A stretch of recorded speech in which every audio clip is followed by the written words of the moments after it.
Okay, I need to angle the camera down a bit.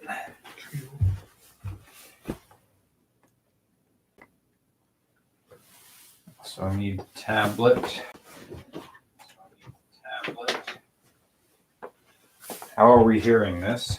Oh, because we're live now. How are we hearing this? Oh, it's on your phone. Yeah, it's on my phone. All right. Let me turn. I'm gonna have to fetch your mic, or you can fetch your mic, which is over there. Yeah, I'll go grab it. I still have to pull everything up on the tablet. Hello, everybody. Welcome to the pre-com. Yeah. Oh, I need to turn that lamp on. I can get your mic while I'm over there.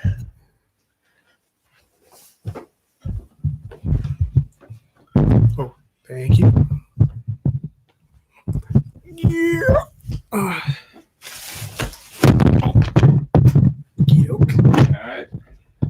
There we go. News book or bag. Here we go. At least the Zoom isn't rolling yet. Oh. Okay. Next is to get this tablet going so I can keep track of super chats. Turn the volume down. Going on YouTube. Hello, everybody. Nothing exciting happening just yet. We see the chat going here. I need to make sure I have the stream going in my... There we go.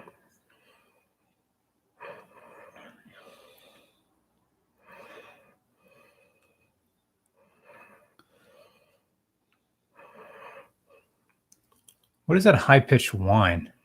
Do you hear that? No.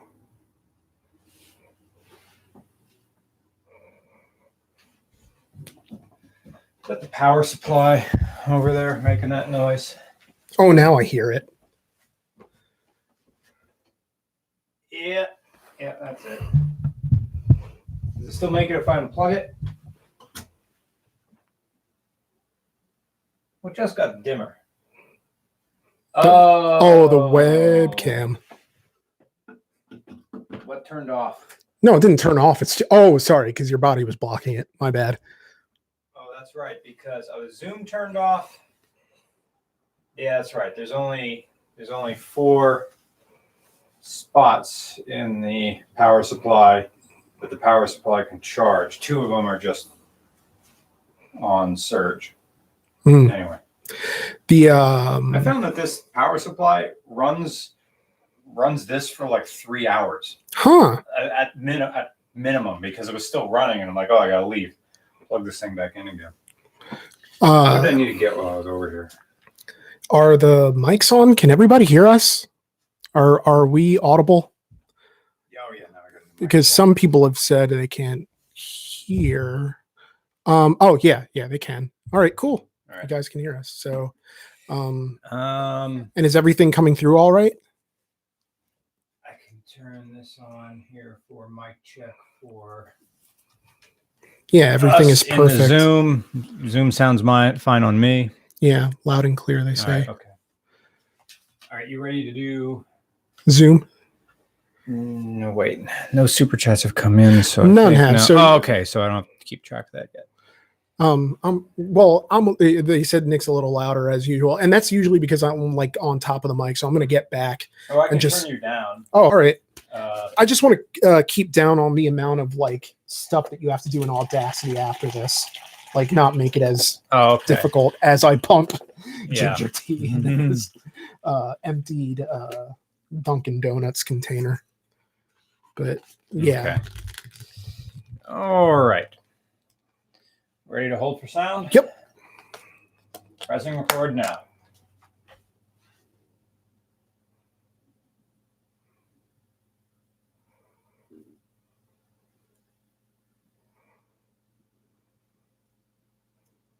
Hey guys, welcome to RCR podcast number 55, Before the Retreat. I'm Nick. I'm Brian. And kind of a weird story coming up here. I had to pull over because basically I had a decaf coffee spill that I had to wipe up. Uh-oh. And anyway, as I'm coming back in on the road, there is this person who is just sort of barreling down 61. And I'm thinking that they're farther away than they actually are, because they're about 3-4 car lengths away. And so I'm thinking I have time. And so I pull out in front. And I don't know if it was just a lack of judgment on my part of thinking that I had more time than I actually did. But, the person was very quick thinking and sort of stomped the gas and really let me have it.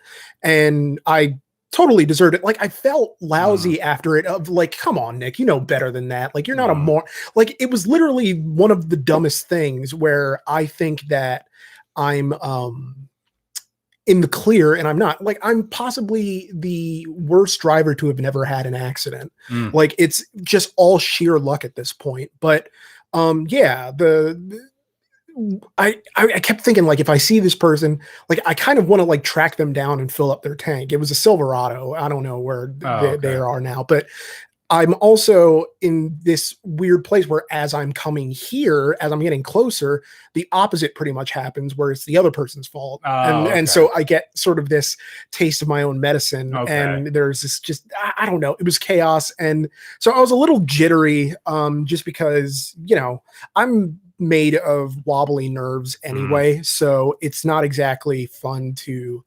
have those close calls, but I, like that they're close calls and not what the alternative could be. When I make those screw ups where I inconvenience someone by stupidity, my hazard lights go on and I pull over again and let them go on, without me. Yeah. Just get out of my life. I want you to stop thinking about me. Yeah. John Ward, I see your super chat. We have a few things we want to talk about, but we will get to it. Yes, you are witnessed. I was skiing all day yesterday. It was fun. I woke up and man, that power supply is loud over there. I know you can't hear it in the chat, but I just can barely hear it. And it's there. It's just the capacitor whine. I don't hear that when I'm on my computer because I'm around the corner. But yeah, that thing's going. I like the security of having a power supply. Yeah. That if anything blows, it blows that and not my router. Yeah. And also if the power goes out, as long as I think your internet still goes, as long as the router can go. Anyway, whatever. I don't know what I'm talking about. The power's gone out like once in the 4 years I've lived here. Yeah. So I wonder if it's hissing like that because I have all this stuff plugged in. But then we had all the stuff plugged in last time. I don't remember making that sound. And it's kind of a necessary evil anyway to have these things plugged in. So yeah, what are you really going to do?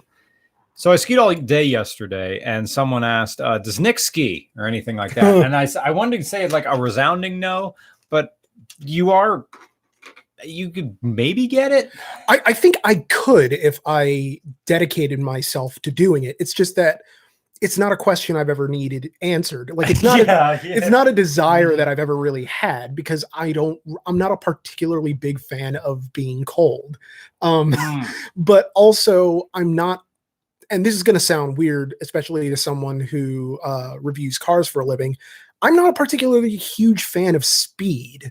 Like velocity has kind of like I've driven cars fast and there's something to be said about being in control and how that lessens the amount of anxiety that you might have about going fast because you are 100% in control. That's what I get when I ski. See, now when I ski, like if I'm barreling down the hill slope, I would have to pretty much just throw myself, Eric says, sounds like we're taking Nick to Mammoth.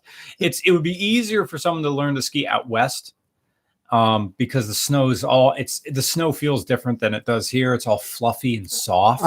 The powder. Yeah. Here it's ice and hard. But like I'm going down Challenge, which is an East Coast double black, which may be Challenge is pretty steep in the beginning. I'll bet I'll bet the top of it is a West Coast black, but down to that's a porn title. Yeah. West Coast black. Yeah. And then the middle part is definitely a blue square. So it's black diamond and double black is like the top most difficult. Most difficult. Yeah. Green circle is easy. Blue square is intermediate. Black diamond is difficult. And then of course at some point they added double black. Yeah, because most difficult. Yeah, they couldn't go like gold or platinum. It had to be like it's black, but now it's more black. None more black. They needed like a different shape. I mean, but diamond is like you need like a spade or like a dodecahedron. Yeah. No, a spade would work probably. Yeah. Heart. So Eric says, yeah, but double blacks at Mammoth are like dangerous. Yeah. Double black at Mammoth is you're going off an effing cliff. Eric and I stood at the end of this. Wait a minute. This is a cliff. You're jumping off this and down into the snow. So anyway, I'm going down the challenge and I'm hooking in. The edges are digging in. I don't know how fast I was going, probably 40. But it's me. I am doing this and I am not afraid of the mountain. I know what the mountain is doing. I know what the hill is doing. And it's having this weird conversation with myself in the snow. I'm going left, right. I mean, all it is you're falling and going left and right. Yeah. Ooh.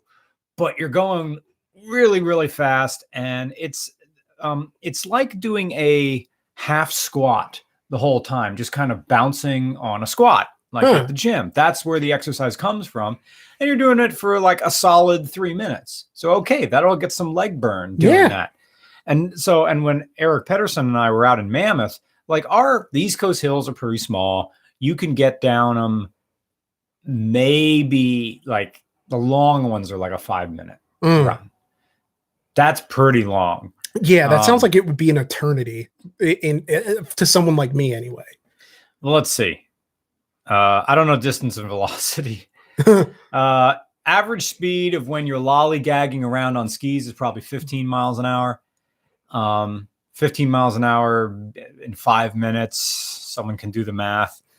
Yeah, I don't do when that. I'm cooking, I'm doing like 30 miles an hour.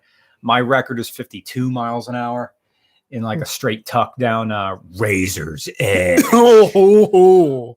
It's not just a finishing move anymore.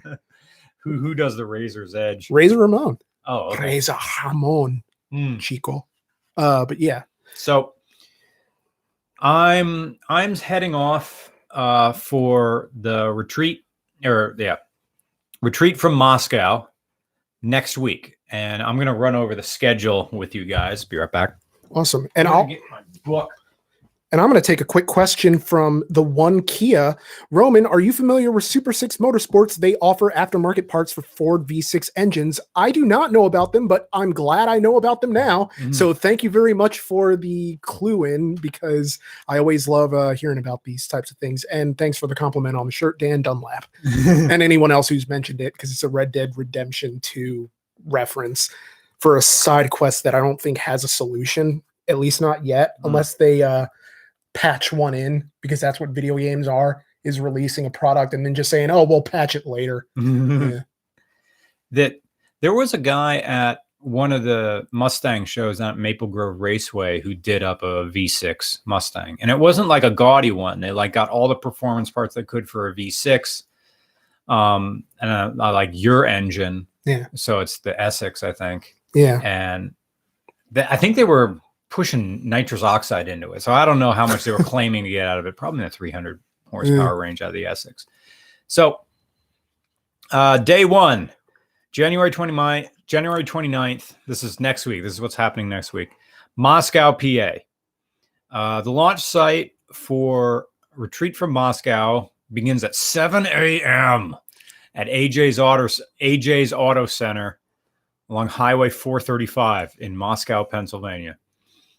And the suggested hotel and the end meet will be the Champions Bar in just West Pittsburgh, and the accompanying DoubleTree Inn.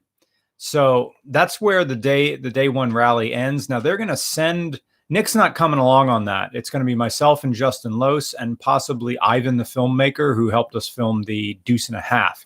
He wanted to come along for part of it. He's going to drive his own car, not really take part in the rally, but he's interested in getting footage for like a mini doc that I think I'm going to just do the narration on. So in addition to driving, I think I'm going to have to, well, we talked about this earlier on the phone today, then I'm going to have to write a narrative, just kind of like take notes. Yeah. There's going to be a lot of driving on these days because it's not just going to be driving from the Wilkes-Barre area out to Pittsburgh, which will be like 5.5 hours. They're probably going to send us in a dumb route. Yeah. You don't know where you're going throughout the day. Huh.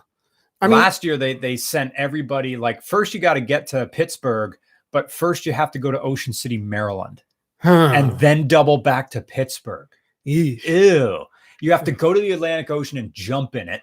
Yeah. And then keep driving. Yeah. I think the year that Justin did it, the first year, the one I went out for the launch, they had to go to Pittsburgh, but first they had to go to Buffalo. Right? You got to go to Niagara Falls first, and then go all the way back down to Pittsburgh. That's like the majority of what I would consider a 12-hour drive. Yeah, that at the end of it, you feel as though you've been on a journey. Yeah. So, day 2, January 30th, Pittsburgh, PA to Lexington, Kentucky. I don't know where they're going to send us in between. I don't think they're doing the Tail of the Dragon.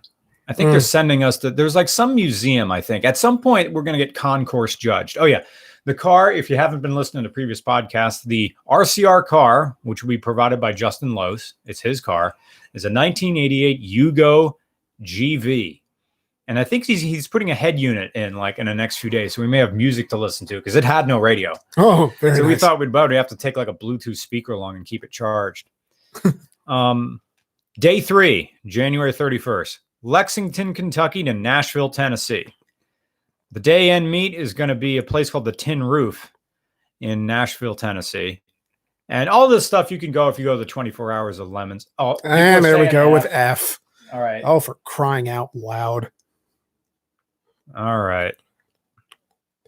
I have it on my tablet. It's running. Yeah, I have it on my phone. Yeah, someone's saying it's fine. So right. I guess for some people it's working. I'm beginning to think some people might be trolling. So all right, don't do that.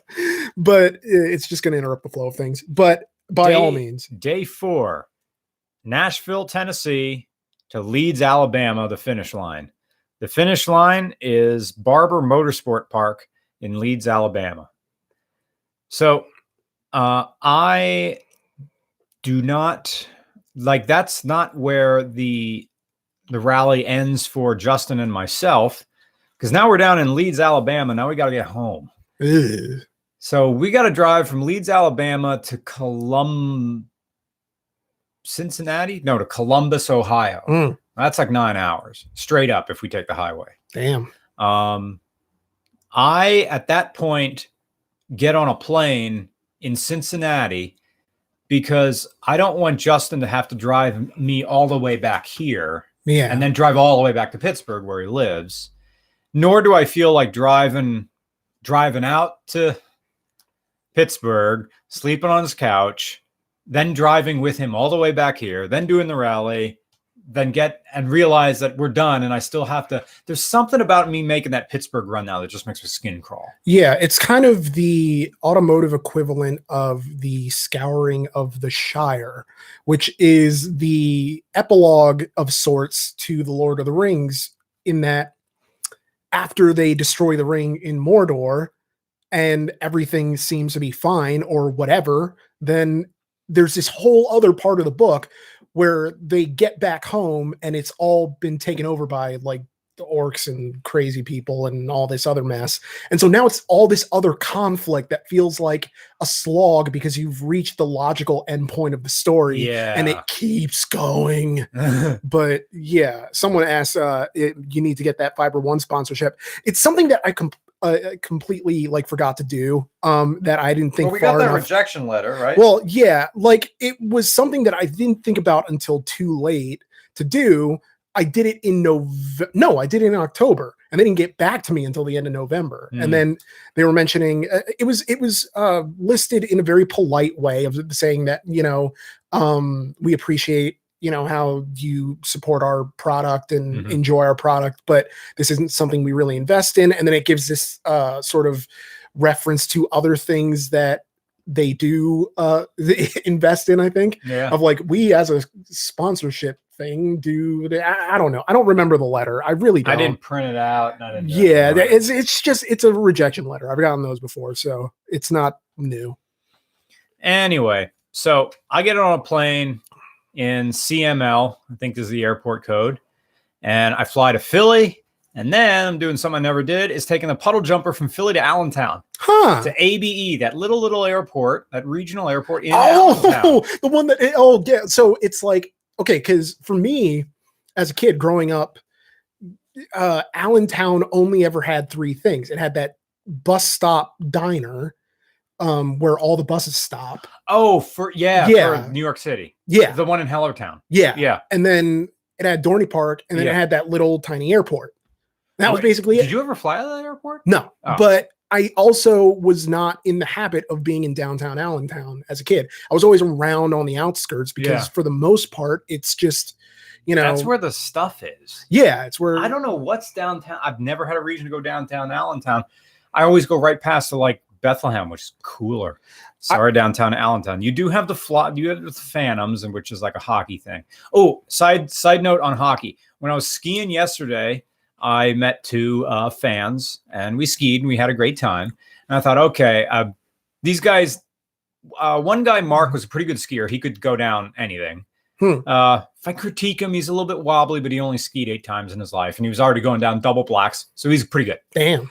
The other guy, wobbly, he can ski parallel, kind of, and he can hockey stop. But again, I'm a fanatic when it comes to skiing, so I have to rein myself in. Like, okay, I've been skiing since I can't remember the first time I went skiing. I asked my mom the other day, because both my parents ski, and said, when was the first time we took you skiing? And she said, I can't remember. You were single digits. So, and I'm like, crap, I've been skiing for 30 years. Yeah. So for me, you put me on skis, everything's natural. And of course I have that story where I could have competed. Yeah. And like, looking back, I probably could, but I wonder if I had gone out for and Blue Mountain did have a race team. My high school didn't, but there's a race team that competes at Blue Mountain. See, I went to Blue Mountain High School, and then there's Blue Mountain Ski Area, and the 2 are like an hour apart, but whatever. But Blue Mountain Ski Area does have a race team, and I guess I could have gone out for that. But I wonder, looking back, if skiing then would have become what swimming was in elementary school. Because I was on the swim team, and then I hated swimming after swim team. Oh, that was the problem that my nephew kind of has. My mom, I paid for my nephew's swimming lessons because I wanted him to just be prepared and everything. And basically, like, my entire family is water soluble, so we don't really do well with water. So whatever swimming we can do, we've mostly taught ourselves, just from throwing ourselves in the deep end and making things happen. But I didn't want that for my nephew. And so I'm like, okay, if I'm going to be watching you over most of the summer, because, Uncle Nick works at home. And so I'm going to get you swimming lessons. You're going to do this. And he got really good, really fast. And they're like, we need to get this kid on a team. But he didn't want to do it because he was afraid that he would come to hate it.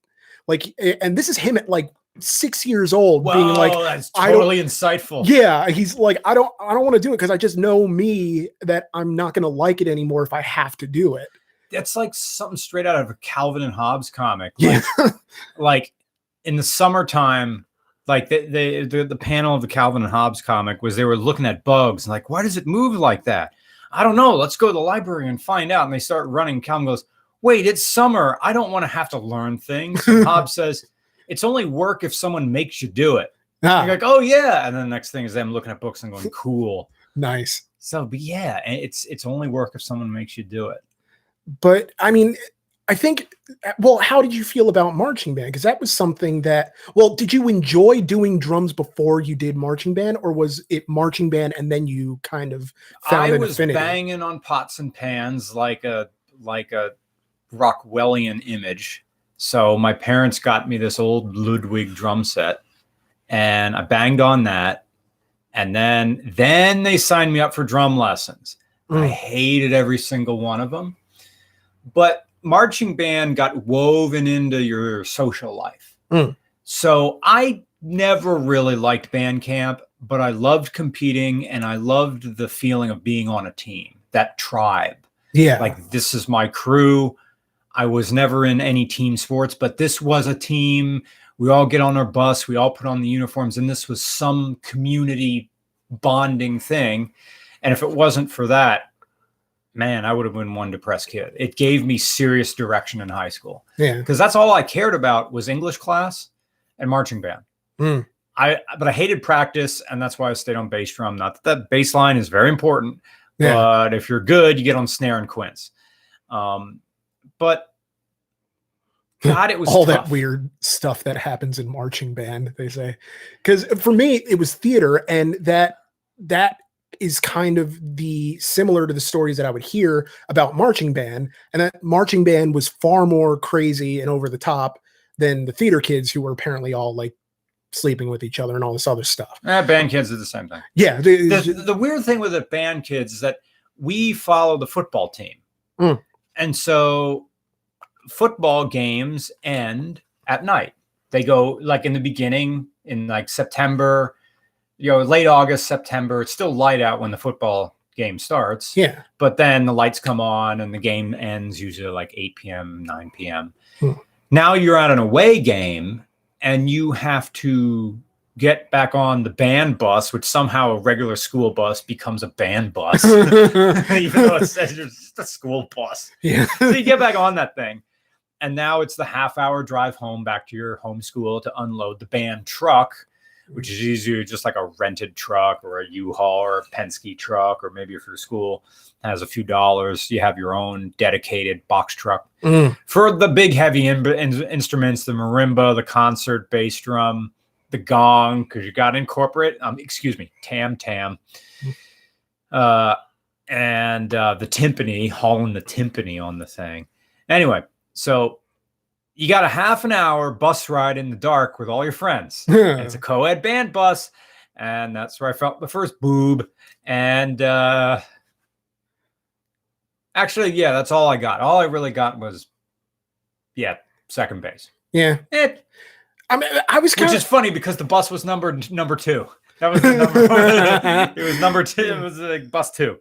It was a band bus. I mean, I didn't like get to boob touching until I was out of high school, because I was like super late to the party in terms of blooming and finding the amount of confidence that it takes to even go for it. So, but then once the floodgates really open, and you realize this is an absolute good, and I wish I could do this all the time.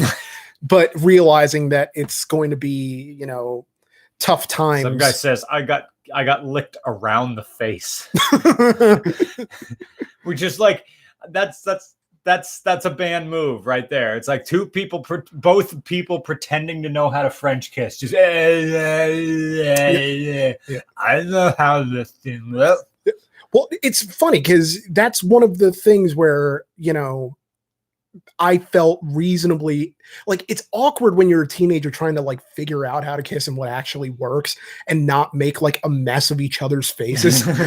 Or if God forbid you had braces and you're getting both them stuck. deer and you found a salt lick. Yeah, it's just strange to me the way that it's a mutual thing of stumbling in the dark. That you're just people who are figuring this out as you go along. And sure, one of you might have a little more experience than the other, but it's not as though either of you are worldly. Yeah. Which is kind of, I don't know. I got good at it. And now I consider kissing one of only like 5 things that I'm actually good at. The others being writing, forgetting to text people back. I don't know. I'm sure there's like singing in there somewhere. And, did I say writing? I'm just going to say writing again, because I can't think of a 5th thing.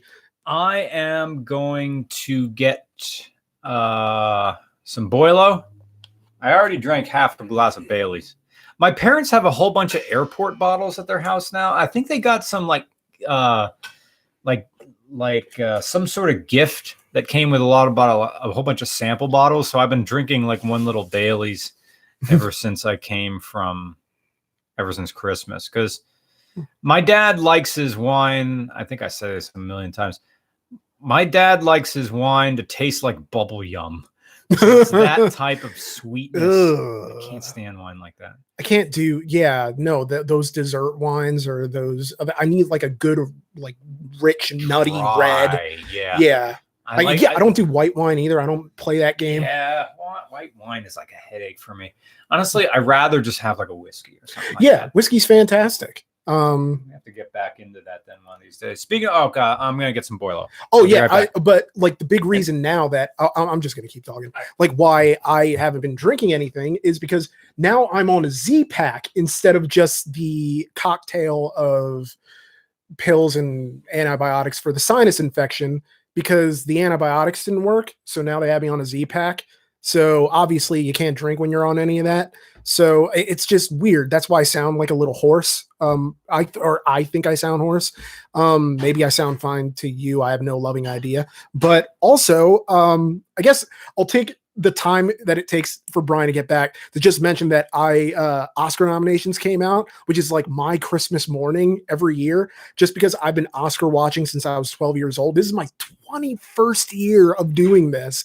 And this is the first year where I got all 8 Best Picture nominees right. Like, it's insane to me, or all the Best Picture nominees right, because it's not always been 8, but it's kind of crazy to me that this is a year where nothing is obviously the front runner, because no matter what or who wins, some sort of record is being broken. But I got to see The Ballad of Buster Scruggs. I have Netflix and I have no reason not to have seen it already, but it's a movie. It's a Western that's, an anthology, and it has Tom Waits, for crying out loud.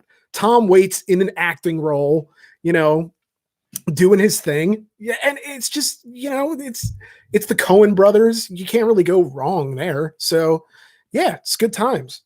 Can't wait. Okay. I'm scrolling. We're going to get to your questions. Rock and roll. Still scrolling.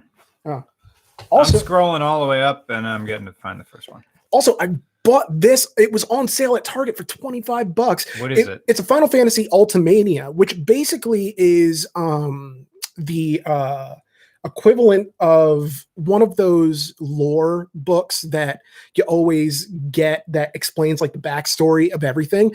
When I was a kid, these were like legendary to me for Final Fantasy because you could only get them in Japan, and I obviously don't know Japanese. 9. Yeah. Is that an art book?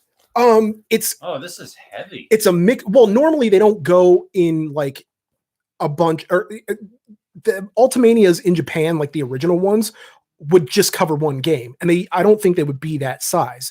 But it was like a guidebook, a lore book, giving you history and details about the characters and all that other stuff. And I had always wanted one.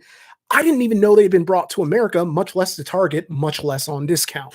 So I just couldn't help but get it because Final Fantasy VII is my favorite game of all time. So it was kind of cool, although it's not as detailed as the Ultimanias from Japan, because those really dig into the lore. This, it's kind of, it's all right. It's not bad by any means, and I'm glad I have it, obviously, but it's also one of those things where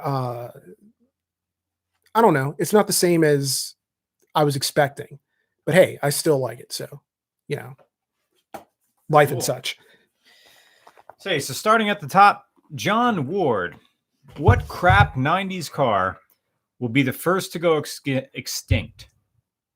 My guess is the Chevy Corsica. Oh, I'm guessing he means once these cars like,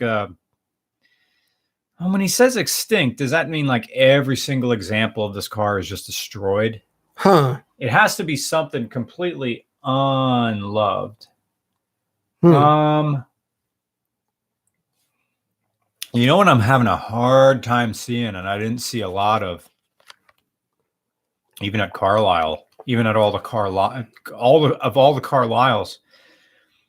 it's the first gen Dodge Caravans. Those ones had sealed beam headlights, and they had 4 of them. Those ones, I haven't seen a car like that. You don't see them in the wild anymore. Yeah, I think those are the ones that were claimed the most by Cash for Clunkers, or among the ones that got claimed. They weren't even fast. I don't even know if they came with V6s. They were way powered. Yeah. So that's my guess, John, is first gen Dodge Caravan, which is something I definitely want. Eric Pedersen says, sounds like we're taking Nick to Mammoth. That's a strange thing. I mean, if you don't like skiing, there's not really a point to go to those resorts. Because everything's velocity based. Like even the stuff that isn't. I mean, as far as like stuff to do with your nephew, I mean, snow tubing is fun. You'd have to take off your glasses first. Because it's like rock'em sock'em robots for your entire body going down those things. Yeah. But yeah. Burnt Coolant Productions doesn't have any question. Just thank you for your donations. And thank you, Eric Pedersen, for your donations. David Irwin says you should review a hit and miss engine. I would have to have Justin Kramer from Fuel Injection Sucks along with me for that. Because I guess with a hit and miss engine, the spark is going on every compression stroke. So that thing just gets ignition whenever it gets. I don't completely know how a hit and miss engine works. That's like pre-car. That's like they made the internal combustion engine before they made the car, and it was like a pump engine for like just driving like stationary farm manufacturing devices. You see how I tied that sentence together when I said farm machinery is what I should have said. That's some fine sentence tying there. Yeah. Lisa E. Thank you for your donation, Lisa. Doug DeMuro wants to know your location. I doubt he does, and he can call me if he wants to. I don't understand what that means. Doug DeMuro wants to know your location. Is that a meme? I don't know if it's a meme. And I am part of the Super Auto Quirk Doug posting Facebook group, which I actually found out about before the regular Cars Brown posting group. So yeah, people are saying it's a meme. So I mean, it's also that thing that, you know, there was this post in the Doug posting thing of like the feet through the little hole in the V12 Century. And someone commenting about how, you know, imagine a hot girl's feet in there and, you know, doing all this stuff. And it's kind of like, my thing is that you're presupposing that just because she's hot, that she's going to have like nice feet. And that's not the case. Like I said, it could be the aggro crag down there once she kicks off those Uggs. Like you don't know what you're getting yourself into. Now, not a foot guy, no judging, but not a foot guy either. It's just like, and I don't understand. There's a lot of things I don't understand, and some of the stuff I don't understand, but I can see where they're coming from. Feet is a thing I don't understand at all. A foot is like a shovel. It's just something that's on the ground. Yeah, whatever. I don't even care if people go barefoot. I'm not really even one of these guys who gets pissed off of people being barefoot everywhere, because everything, like, shout out to New Zealand, that's barefoot life down there. Oh my God, there were people at the Holden Park, that car park, that just, it's the big Friday night meet. Yeah, like there were a decent number of people who were not wearing shoes, and I'm just like, okay, well, I guess awesome.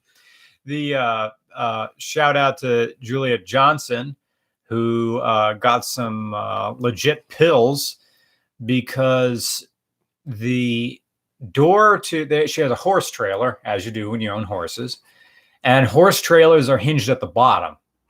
So like the door is the ramp that the horses go up, and then the back closes and latches at the top. Well, that thing fell right down on her foot, and she wasn't wearing shoes.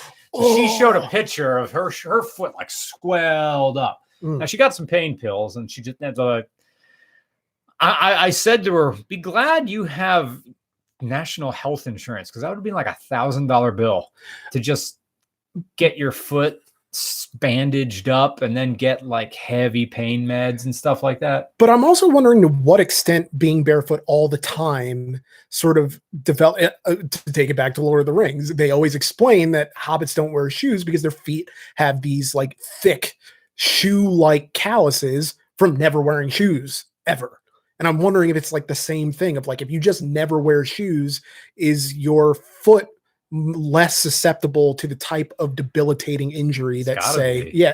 But even then, it doesn't make your foot invincible, especially if, you drop something on it from the top. Yeah. Where the bones are. Still, it's just your guys is Navy medical ibuprofen. I heard of that.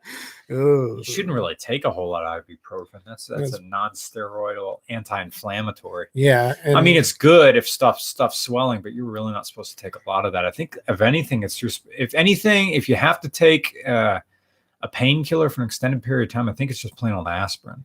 Yeah, aren't NSAIDs bad for your liver?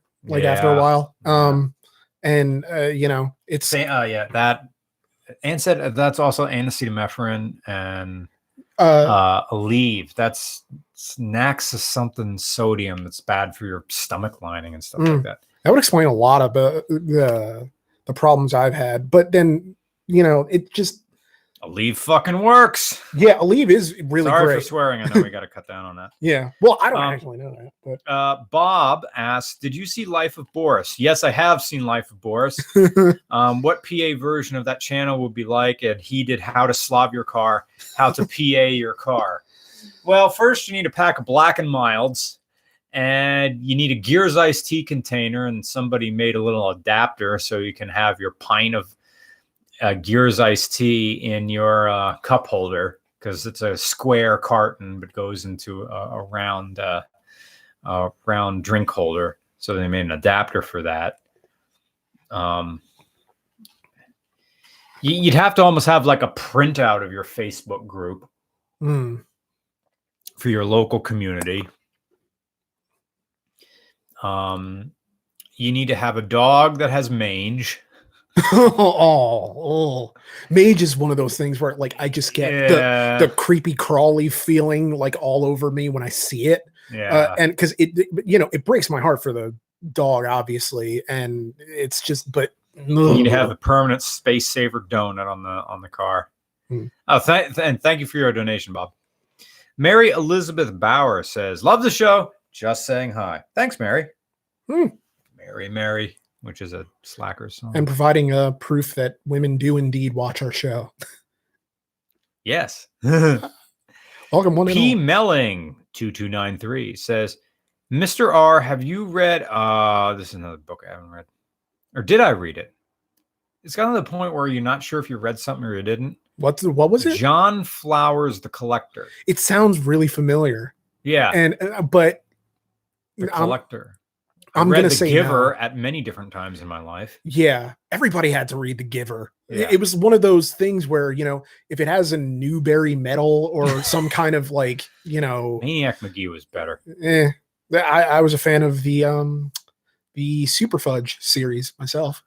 So shit, I can't remember that. Yeah, no, it is what it is. Sarah Plain and Tall. Aaron R. Abril. Oh, I see you a lot.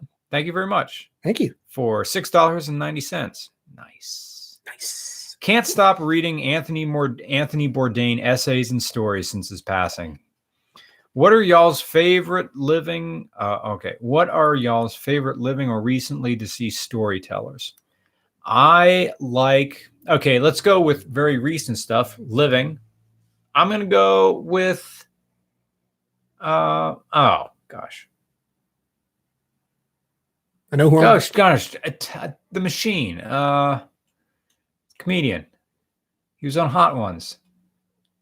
Who's the Machine?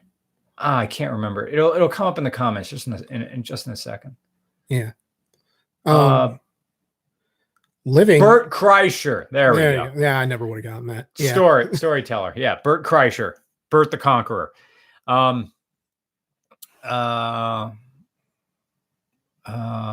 His post office. Shit. Patton Oswalt? No.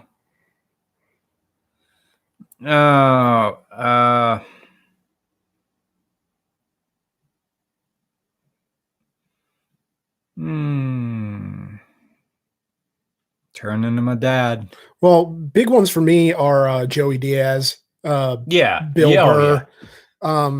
Joey Diaz, Bill Burr, Frederick Knudsen. down the rabbit hole. Yes. Love watching his YouTube stuff.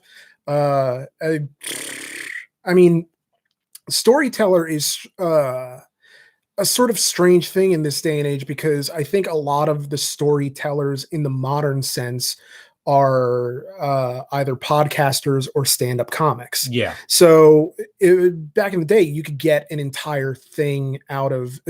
Actually, no, that's not true. Spoken word albums and audiobooks are more popular now than they've ever been. I have no idea what I'm getting on about. But Henry Rollins. Yeah. Oh, when we were on the one road trip and you were playing Adam Carolla's memoir, and that was a good. That was a good thing. Adam Carolla's many things, but he can tell a story. A very long story, and you're looked into it.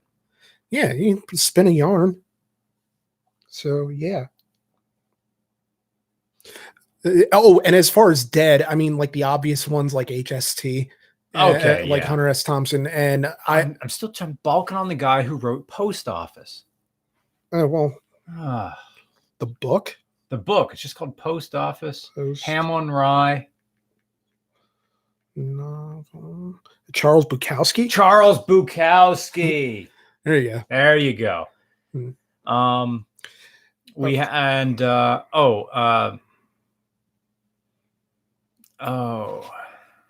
Junkie's Christmas, Naked Lunch. God damn. William S. Burroughs. Yeah. There you go. I could think of at least two things wrong with that title. Naked Lunch. Yeah. I have a quick question. People sucking each other's dick and doing heroin. That's the story of Naked Lunch. Tremendous.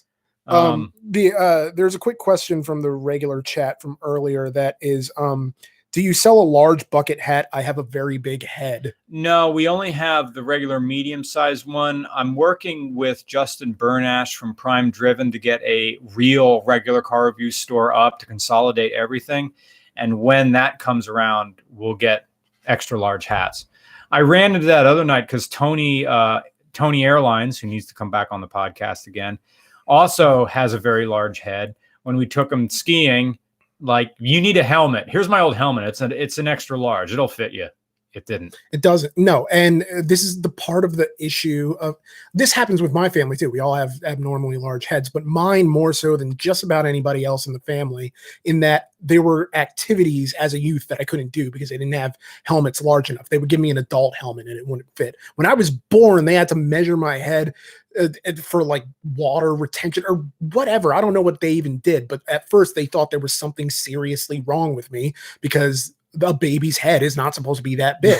Obviously, your neck is not supposed to support a head that big when you're a newborn. Yeah. But it's just kind of strange where, you have to be held special because your head is enormous. There's this one comedian who has a bit about having a large head, and it's Brad Williams, comedian Brad Williams. And his bit is he's a little person, and he was doing this like work with he did a whole bunch of USO tours.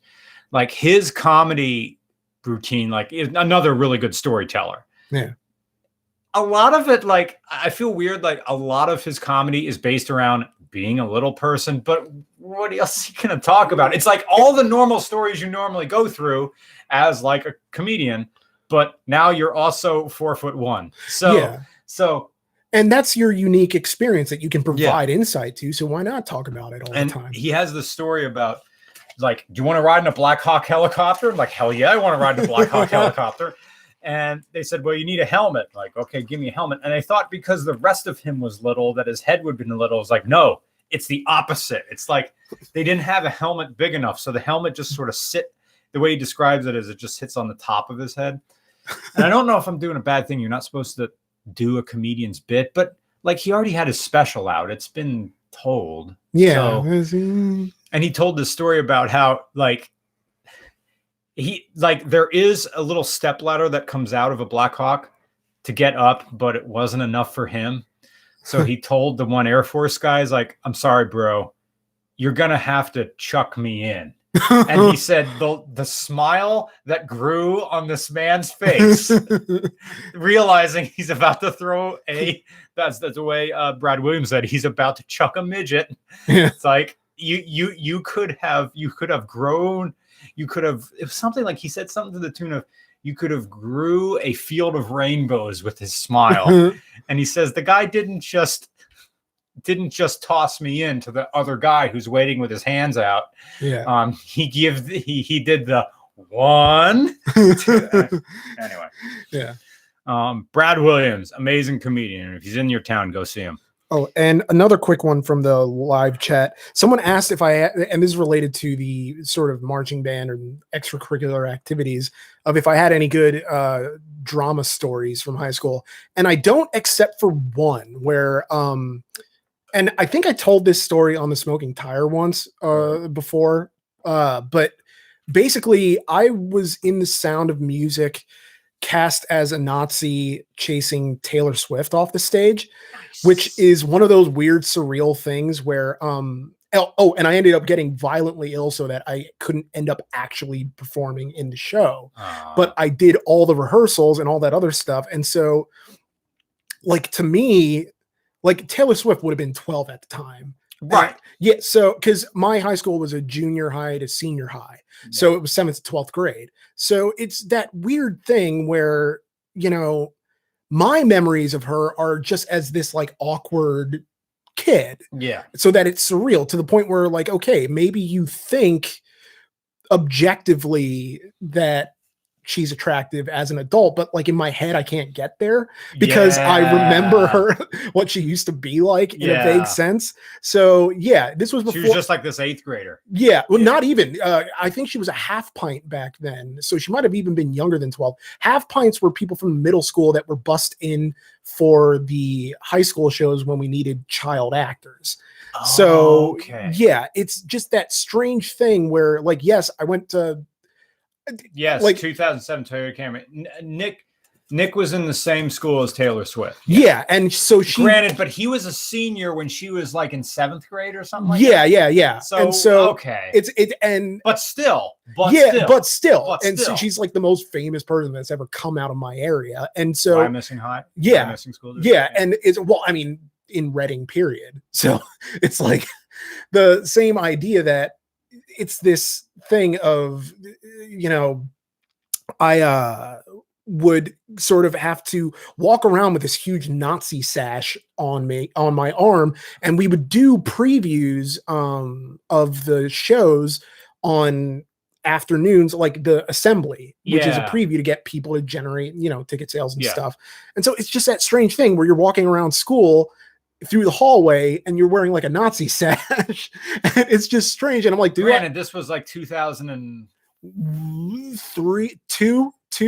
Okay. Yeah. Different time. And yeah, different time. Still modern times, but different times. She was like the second oldest Von Trapp kid. And it's just that strange thing of like, her and her family, like they grew. Someone said in the chat, Puerto Rican Nazi. Yeah, well, I mean, you know, my uncle's a Puerto Rican Republican, so they exist. Like, not the Nazi thing. I mean, like, Puerto Rican Republicans exist. Mm-hmm. Not that I'm not making it. I just hate political things, so I hate talking about it and thinking about it. And I'm a registered independent, so court me, man. Yeah, I'm the vote you need, and we live in a swing state. Yeah. Inviso Fupa, thank you for your donation.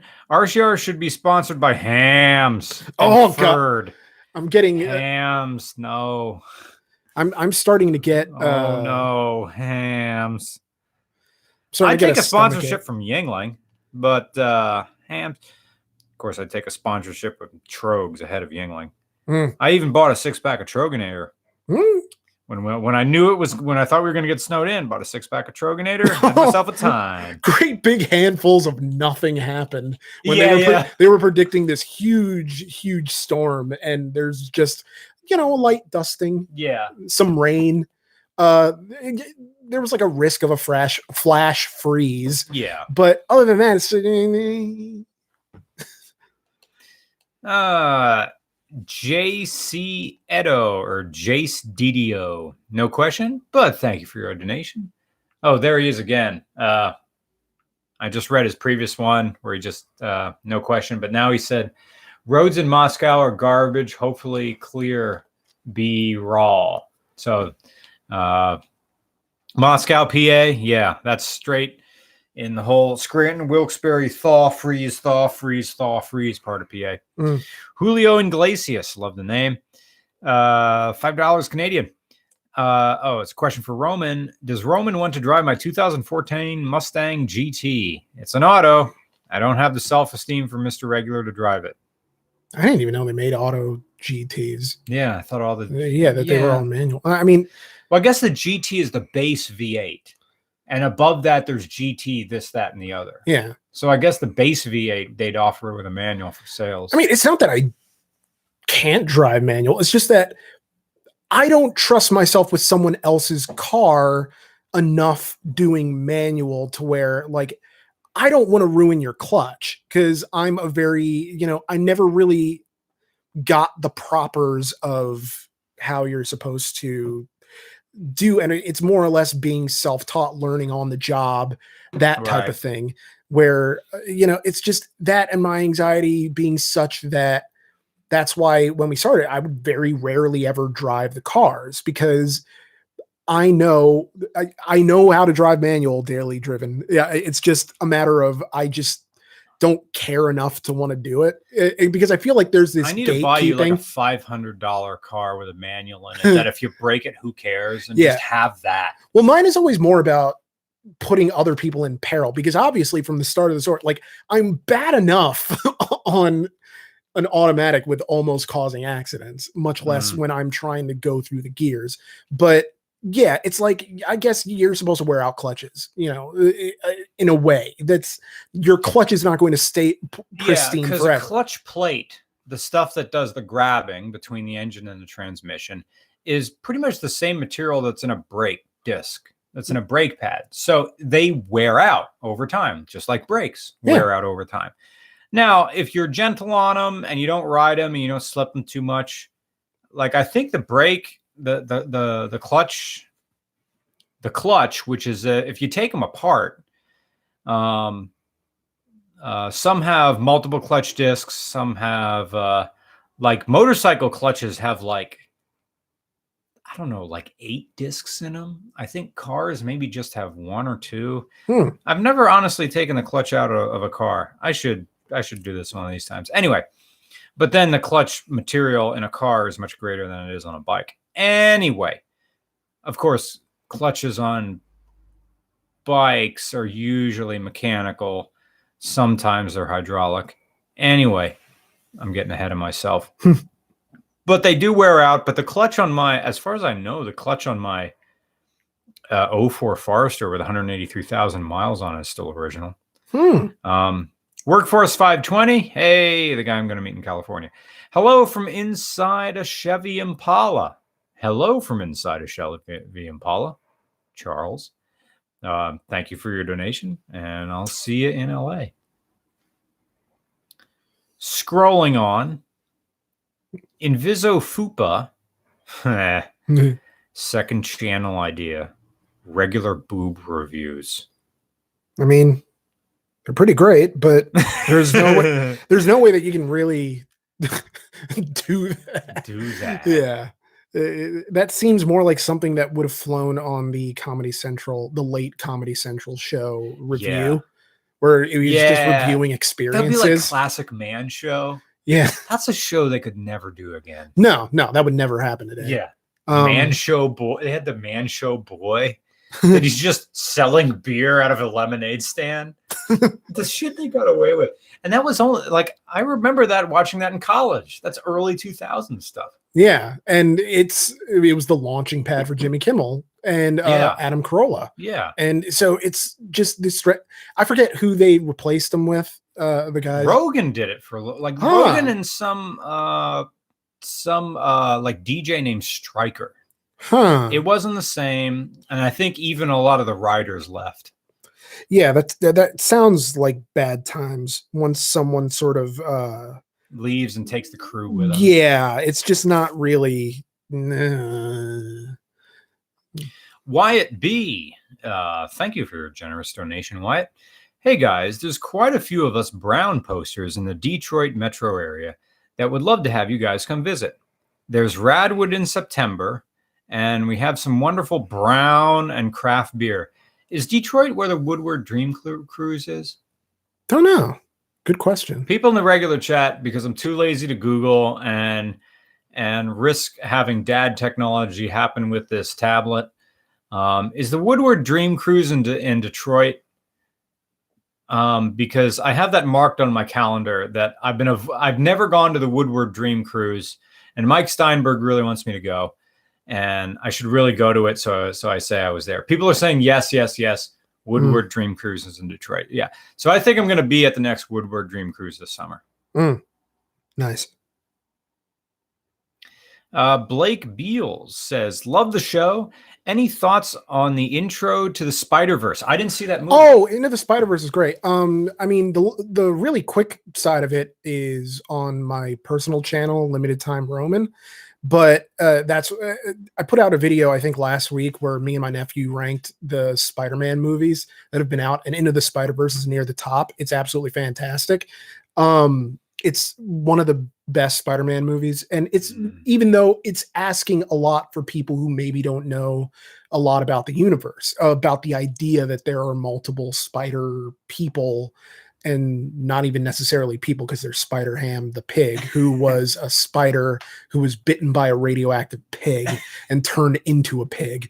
So it's just kind of, it's this strange, surreal movie, and the animation is amazing. And it's the type of film that's going to be knocked off for years. Like in my Oscar video over on the channel, I had a really big reaction when Into the Spider-Verse got the Best Animated Feature nomination, because I was afraid it was going to be a Lego movie situation where, everyone presumes that it's going to not only be nominated, but win, and it somehow misses out. So I was really happy when Into the Spider-Verse got nominated, because it's just a great movie. And also in terms of like representation, I know, but people don't like sort of talking about how sort of media representation of different minorities sort of change, but it's really big to my nephews to have someone who is of Puerto Rican descent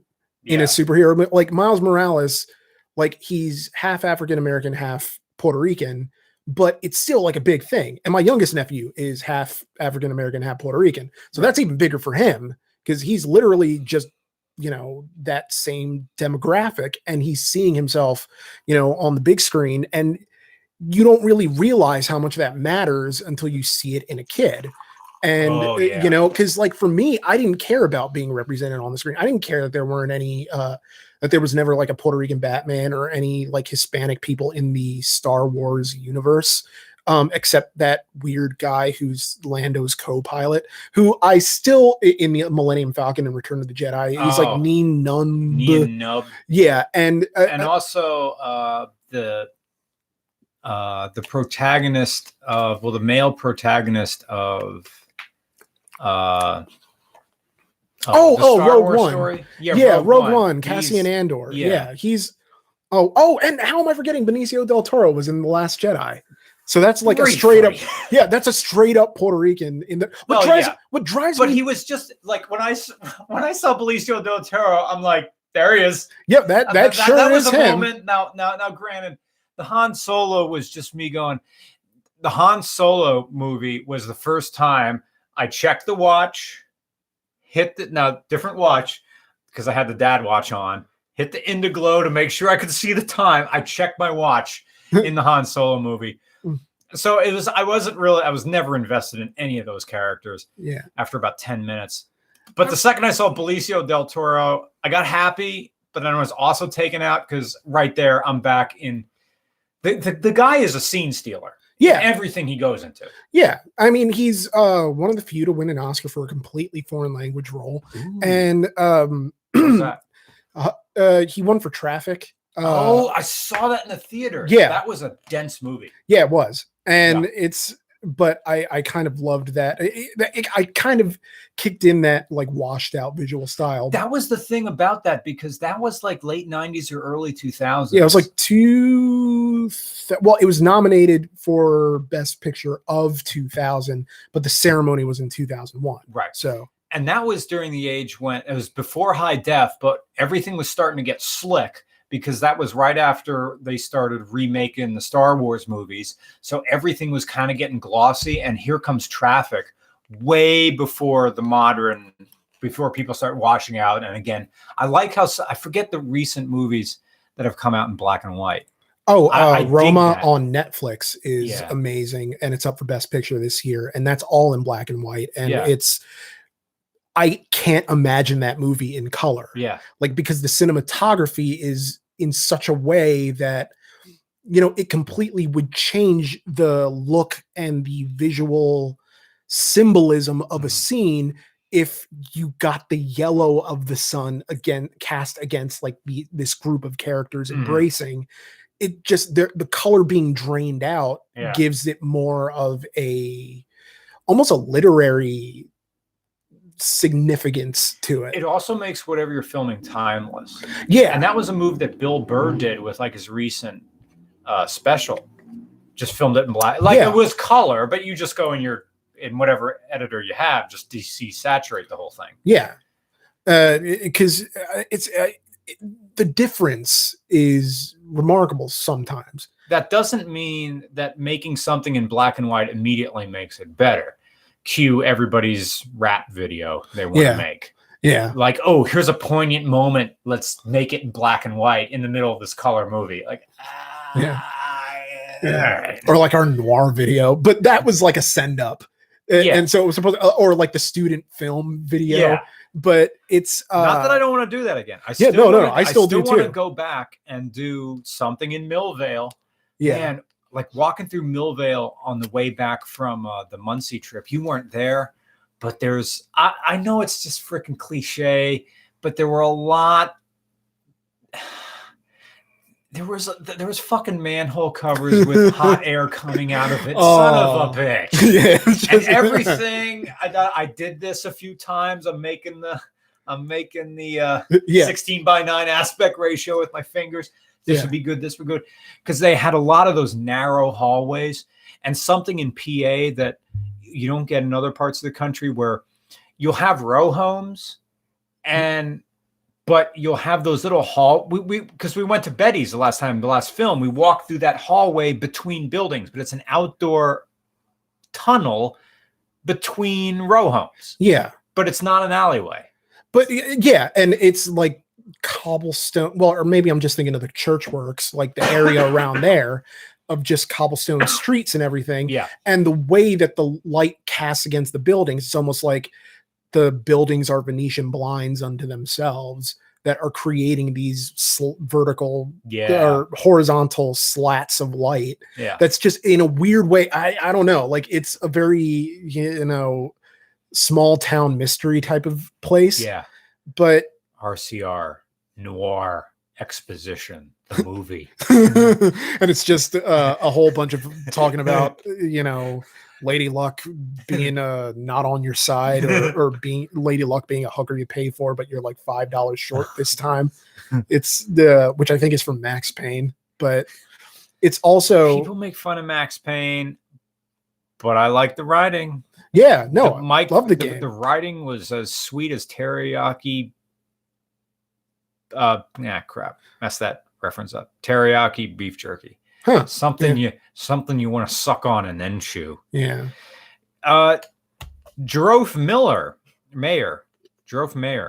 Thank you for your donation. Do you ever eat cereal dry?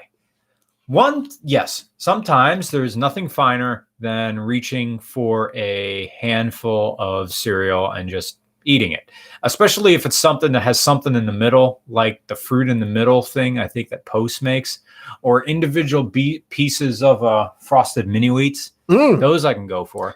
There was this one time in Alaska where I was so sick of powdered milk and I was putting on weight because it was hard to get cardio that I ate cereal with water in it instead of milk. Ooh. I wanted breakfast and we had cereal and some apples, but the only milk they had was whole milk.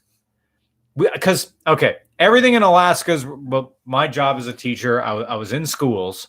So we had like, hey, it's breakfast. I should explain. we were at something called AA, which wasn't Alcoholics Anonymous. It was called Athletics and Academics in the Lake and Peninsula School District in Alaska. Because each individual school has a small school population, typically 100 students or less, it's hard to have a big school event, or it's hard to have multiple extracurricular activities throughout the year. Basketball's huge in Alaska because it's hard to play football because that's an outdoor sport. We're probably gonna have to get the sign soon. They're really racking them up in there. Oh yeah. I'll do it after I finish the Alaska story. After I finish the Alaska story, I have to clear out the super chat, or say we're done for the night. Anyway, gallon of milk in Alaska is like 5 times more expensive than a gallon of gas. I would imagine. Yeah, they're about the same. I remember 87 octane being $7 a gallon. Now, granted, the whole town is two square miles. Yeah, but I mean, it's relative to, isn't it just relative to the amount of hassle that it takes to get the product there? Yeah, what happens is there's going to be there's like this big tank, like a bunch of tanks of gas above ground, and I guess a barge will come in with a tank on it, fill them up. Yeah. Oh, Kix is good dry. Yeah, it is. Yeah, it is. That was my snack when I was little. Just dry Kix. You want to ignore someone? Eat Kix. It's just crunch in your head. No, it's just literally like hand in the box. Just Kix. Kid tested, mother approved. Kid tested, mother is diddling herself in the shed. I don't know where that came from. There's also this cereal that got discontinued called Almond Delight that I used to have all the time when I was a kid. I remember that one. Do you remember Hidden Treasures? No. Okay. I do remember King Vitamin though, which was kind of like budget Captain Crunch in that it just completely cut everything up in your mouth. But I just loved it. Now, granted, my mom didn't like getting the sugary cereal, so we didn't really have those that often. Same with it was more like the flakes and the puffed wheat and stuff that you can add fruit to make better so that you're not, blown out on sugar all day. Looking back, Honey Nut Cheerios, not the regular Cheerios, but Honey Nut Cheerios, butt ton of sugar in that. Yep. My parents got a lot of that. Yeah. I got a lot of that and would run to the bus. Actually, I got a lot of apple cinnamon Cheerios. That was my jam. Actually, why am I saying I never had cinnamon cereal? So, 2 of my favorite cereals as a kid were the sugary. There was cinnamon mini buns. Okay, and they had a commercial where a guy driving a truck full of cinnamon buns from the bakery gets shrunk, and then they pretend that like that's what all goes in the cereal. Dude, the commercials for cereal in the 90s. Yeah, they were like. I was going through that, like, I'm on an oatmeal, like I'm eating oatmeal instead of sugar cereal, so adult and shit like that. Sorry for swearing. But I don't see any new cereals. All I see is regular cereals with movie characters on it. Yeah, it's mostly tie-in stuff. And especially if you go to like an FYE or somewhere and they're selling all those cereals that aren't really, you're not selling them for the taste, you're selling them for the thing that it's tying into. Like over the holidays, they did the whole, they had cousin Randy from, or not Randy, cousin Eddie from Christmas Vacation cereal. Okay. Like it's just a weird random thing of why are you doing that at all? Yeah. But the other favorite cereal was Waffle Crisp. Freaking loved Waffle Crisp. That was it's just fantastic. And I love how when I used to go to the diner because I spent a lot of my teenage years sitting in diners until like past curfew. Our thing was always the nadir of conversation, and the time that we know we need to wrap it up is when we start talking about cereal. Yeah. Like if we start talking about Total, then we know that there's Total is great. It's just, it was an absolute good. You could put a fruit cocktail in there. And what's that? Like, fruit cocktail. Like the little yeah, and then you just scoops of that. Dude, I've never done that. It's mind blowing. Yeah, but that works best with Rice Krispies. Huh. we got to try this on our next road trip when we're at the Hampton breakfast thing. Yeah, and they just have the cereal crank and have that, but they do have the fruit there. But the fruit, this is like a weird stand-up comic bit where everything you start talking about hotels and airlines, but they put the fruit next to where the waffle maker is. So I got to remember to get a bowl of fruit, but then walk it over the waffle maker to get the bowl of cereal. And then the milk is like somewhere over what the beverage is. And, there is no sense of organization to how a hotel continental breakfast is laid out. Yeah. Because, hey, you get what you pay for. Yeah. So, plastic eggs. Yeah. Okay. If we get some more super chats, I'm going to have to put the sign up, but people are actually getting the message that we got to wrap this up soon. Yeah. I got to go back to my parents' house and fold my laundry. Oh, did you finish the Alaska story? No, I didn't. Yeah. Anyway, athletics and athletics and academics. Mm-hmm. So they would combine all the big school activities because all the school districts were spread out around the geographical area of Delaware, which is the Alaskan Peninsula. Did not know that. And so they would fly all the kids in on bush planes to New Haven, I think it was, which was the largest school district or largest school within the district, physical building, and had enough room in the school to house all of the students in the district. And so like the amount of students from like 9th to 10th grade, 9th to 12th grade was about 300 kids. So not your average school population minus a bit. Yeah, that's like 2 grades in my high school. Okay. That's like 10th and 11th or something. So what you would do is we had a bunch of classrooms and you had to separate it by boys and girls, girls in one classroom, boys in the other. And you would sleep in the classrooms with your sleeping bags. So it'd be like 2 or 3 nights. I think I remember 2 nights. Yeah. So, and I was a chaperone in one, and I had to do the move where stop laughing and go to bed. Oh, giggle, this is that. Oh, I know you're having a fun time, but we got stuff to do tomorrow morning, and it is midnight. So wrap up your conversations. God willing, they listen. Anyway, so now you got to feed all these kids. So it's just, here's food, here's stuff. And they had it in the gymatorium. So they had the buffet tables and just like boxes of cereal and gallons of milk. Were the buffet tables in the wall? Like if it's a gymatorium where it's like an auditorium / gym, was that also the lunchroom? Yeah. Because in the Reading School District, they have the lunch tables foldable into the wall. Yeah. And it comes out. Yeah, they have the wheels on them. Yeah. But when you fold them out, the wheels kind of lift up a little bit. Yeah. So yeah, it was those. Good time. Yeah. So I'm like, ugh. See, all my time is chaperoning kids. I'm like, I'm looking at the whole milk. I'm looking at the malto meal or what the Kirkland brand cereal. And I'm like, I want food, but I can feel the belly pushing on the belt just a little bit. Anyway, so I'm like, well, I got to make this healthy. So it was probably like some version of Frosted Flakes.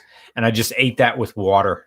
Well, I mean, it's interesting. When I started going on a diet last year, I was thinking back to a lot of things that like you would do on road trips because one of your lines that you always say that I don't think you realize you say it as much as you do is a good line of I got to find a way to healthen this up or something along those lines of when you know you're doing a bad thing or a bad thing is your only option. How can I make this better or less bad? And so that was something I kind of took with me of like, if I'm traveling and I have to have this, then how can I mitigate the damage that it's going to do? Like if I know that coffee is going to affect my gut in a certain way, but I need the caffeine, I'll just cut it with water, like add more water, that type of thing, so that it's kind of like diluted, but you're still getting the caffeine without any of it. It's just like weird things of,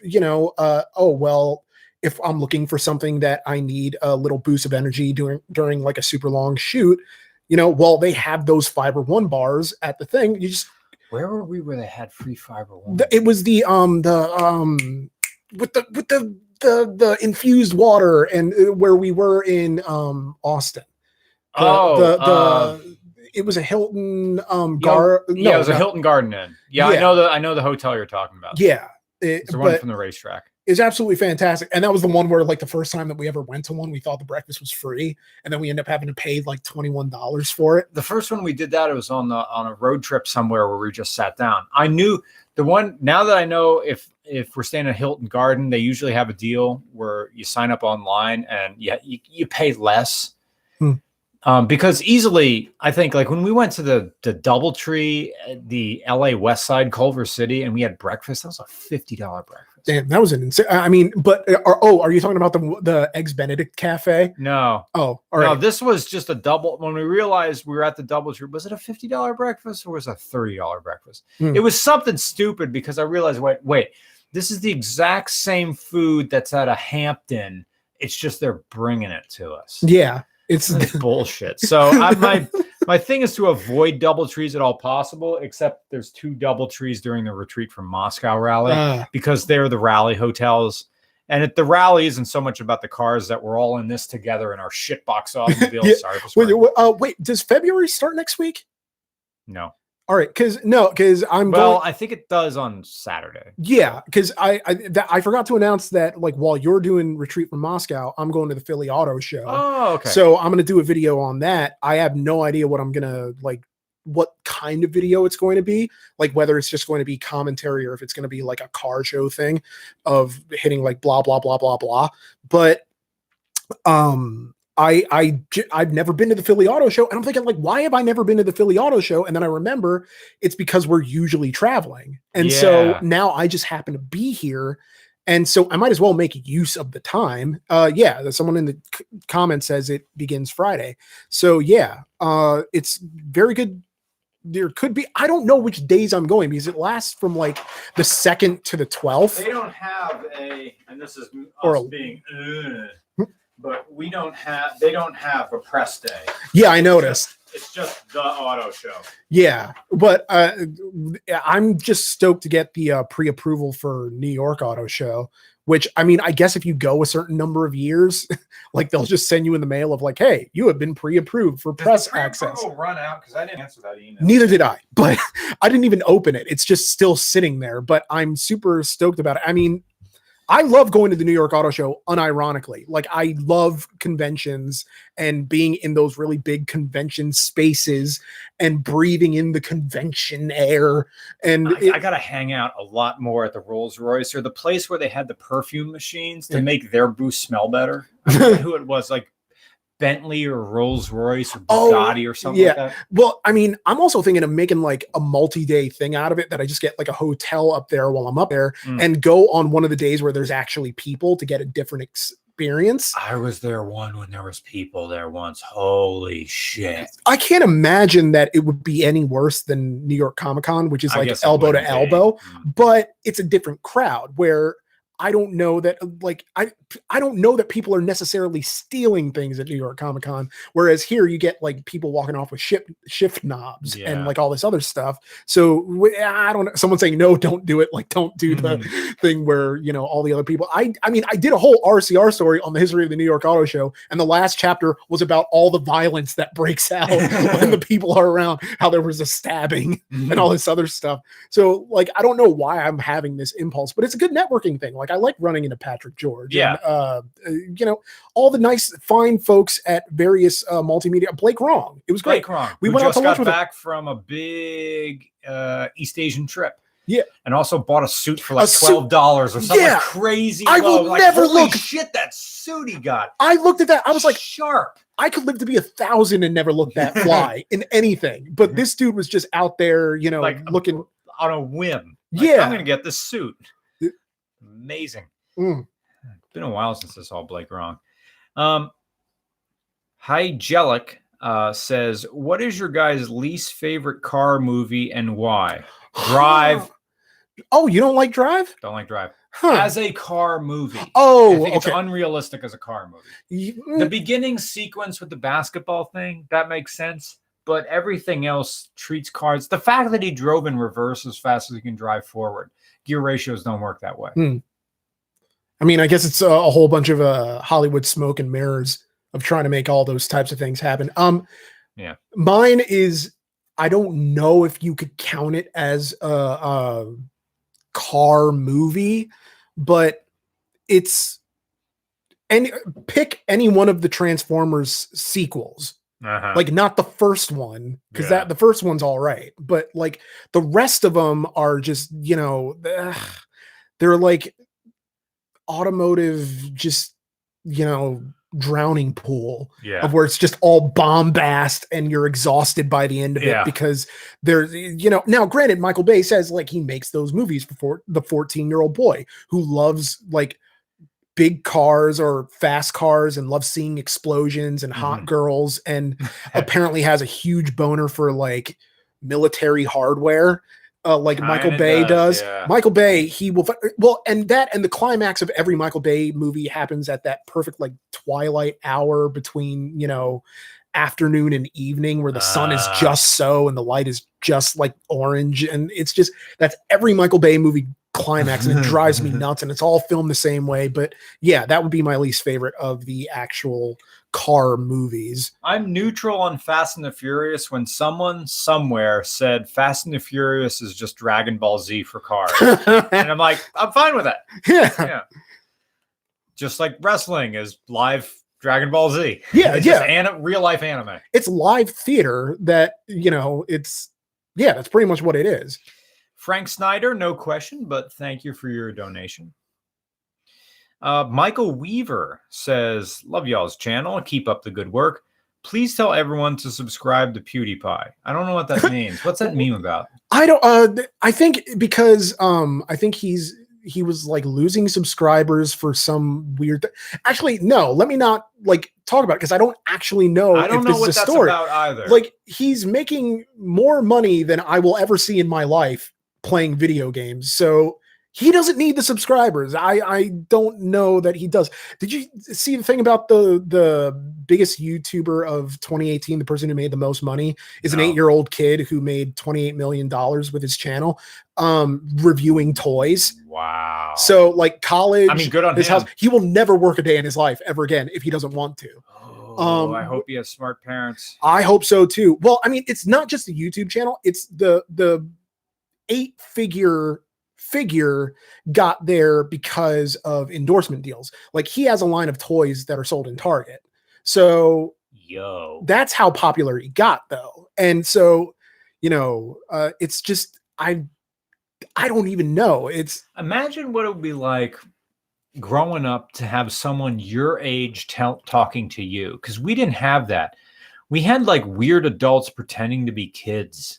I had Zoobly Zoo. Deep cut right there. I mean, you had Mr. Rogers' Neighborhood who freaking got it. Yeah. Who knew like the weird and stuff about kids, but that guy wasn't trying to sell you a bag of goods. Yeah. Yeah. Well, like, okay. I mean, some of that money, like, this is me being a Pennsylvania cynic, and it's something my one friend told me I do too much because she grew up in Richmond, Virginia, and said it's something we do where we're always like putting a spoonful of negativity in with our comments. But like, good on him. Some of that money will pay for the therapy. But I'm not wrong. Like, it's.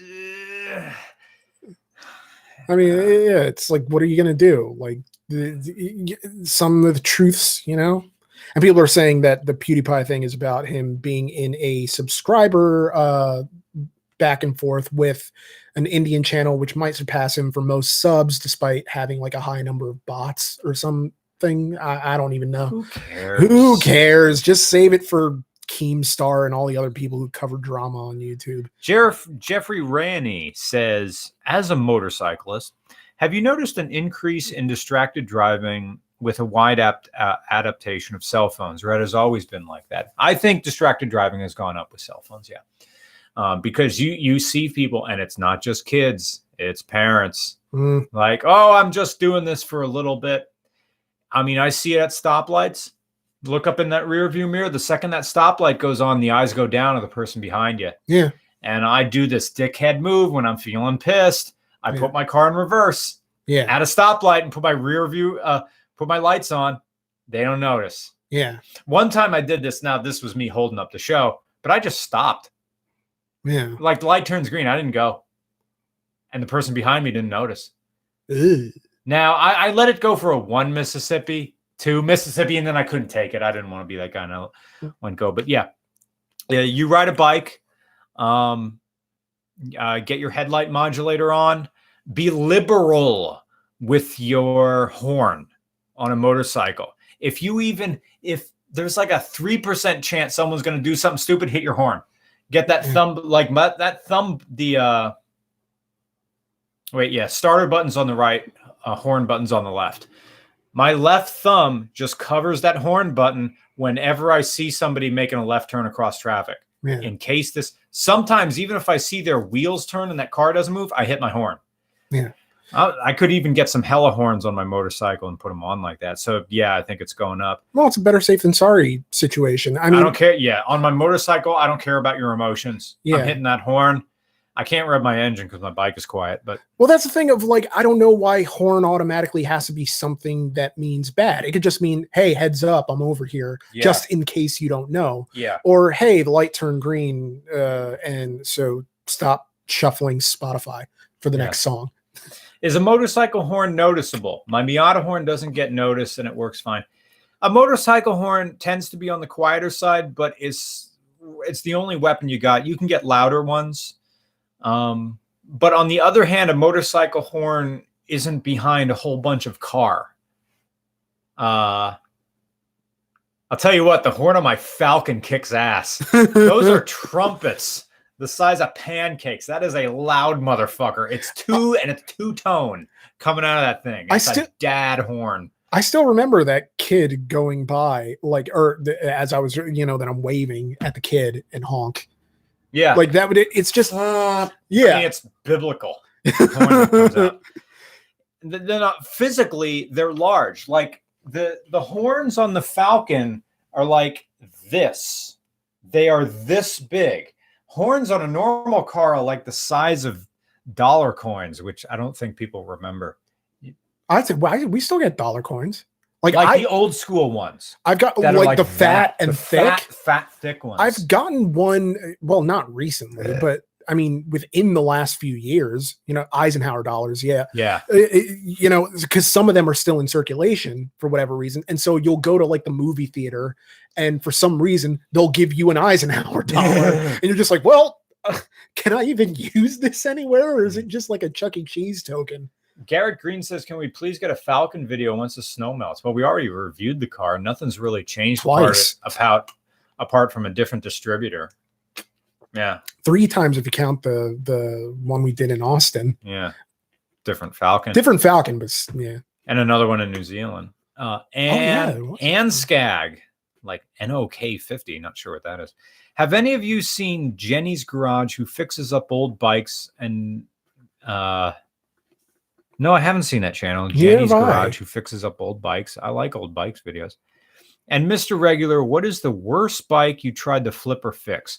The worst bike I tried to flip and fix was a Honda GL 500 Silverwing.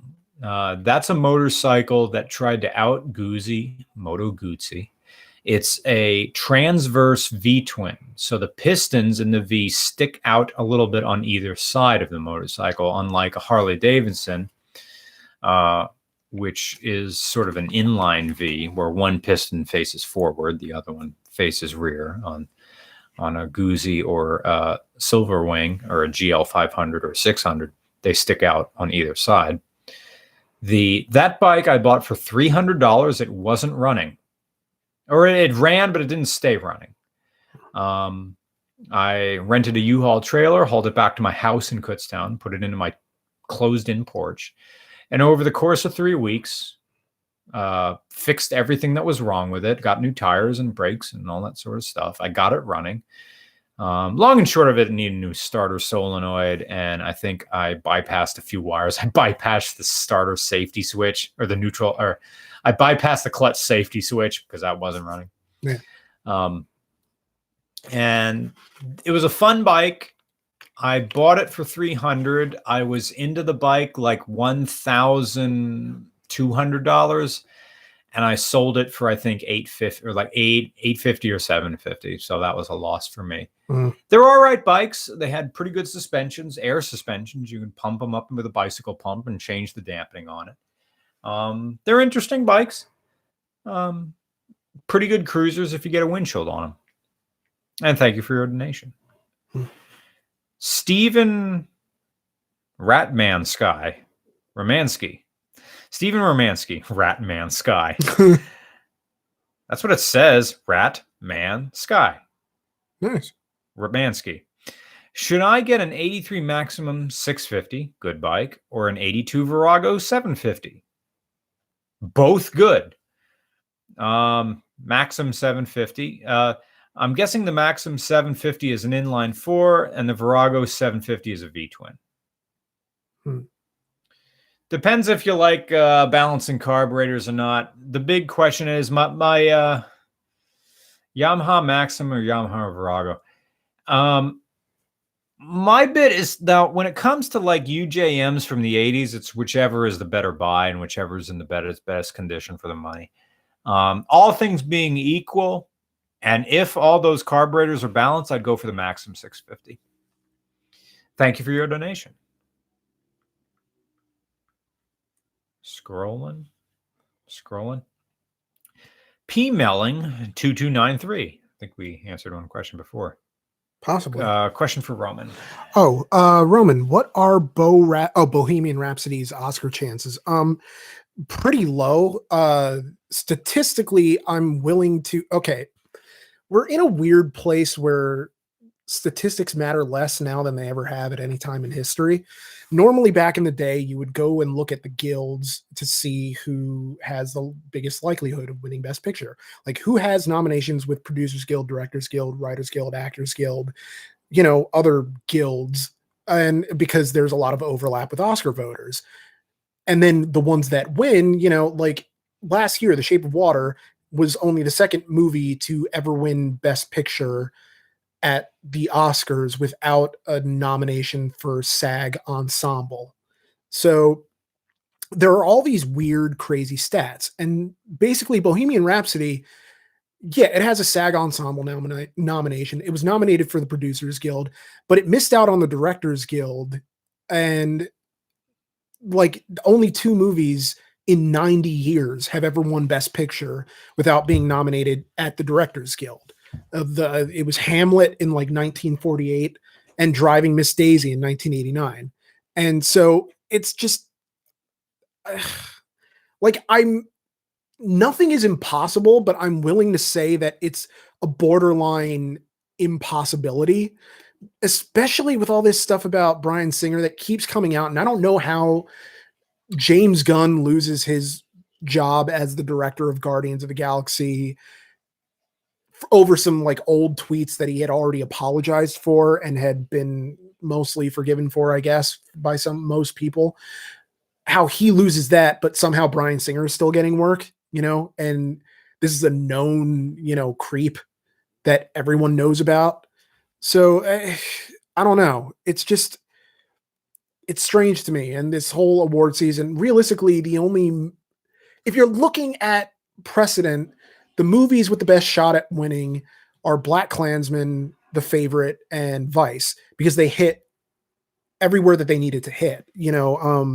Film editing, Oscar nomination, directing nomination, and picture, writing, and at least one acting. But Roma's still in it, even though it would be the first foreign language Best Picture winner ever. So, I don't know. And it would also be the first Best Picture winner from a streaming service, but I digress. Yeah, I go into this on like the personal channel. That's where all the Oscar stuff is, because it's kind of a strange thing to talk about here because there's way too much like historical context that it would take way too long to get into. And and the number of people who actually care about any of that number fewer than the amount of pull-ups I can do. So what's the point? Oh, we got another Roman question. Oh, cool. All right. If you guys watch Hulu, or if you guys have Hulu, watch Letterkenny. It's great. Letterkenny is, and I've seen it before. That was from Wyatt B. Thank you for your donation. Oh, thank you for your donation. Yes. Letterkenny is kind of this show that encapsulates, I think, the like the Canadian rural Canadian life, in that it's almost like a redneck show about Canadians. And like I've watched some of it and it's funny, but yeah, I just I don't know. I'll have to give it a shot. I mean, the most recent things that I've watched, well, I watched Netflix's documentary on the Fire Festival, which is yeah, it was insane in the sense that these are people who are clearly in over their heads and needed to cut their losses, and who just kept saying no and pushing forward. And there's this, I don't know, it's weird in that this Billy McFarland guy who apparently has some kind of satanic hold over people that he can just talk them into doing anything. And he was in the documentary. No, he wasn't. I think he's in the Hulu documentary. The Netflix one, because Hulu scooped Netflix by dropping theirs first. Oh, okay. But I've only seen the Netflix one so far, and it's strange in that they build this up as this huge music festival when all they were doing is just sort of surface level denial and obfuscation of hiding the fact that they didn't have any sort of, actual setup like they promised for this show. Artists were backing out, all this other stuff. It's just, it's like the dumbest possible thing. And if you want, and there's someone in the comments who makes a good point that Internet Historian did a video on it, and it's like considerably shorter. Yeah. And it gives you all the facts that you need to know, and it's really good. But I don't know. Life.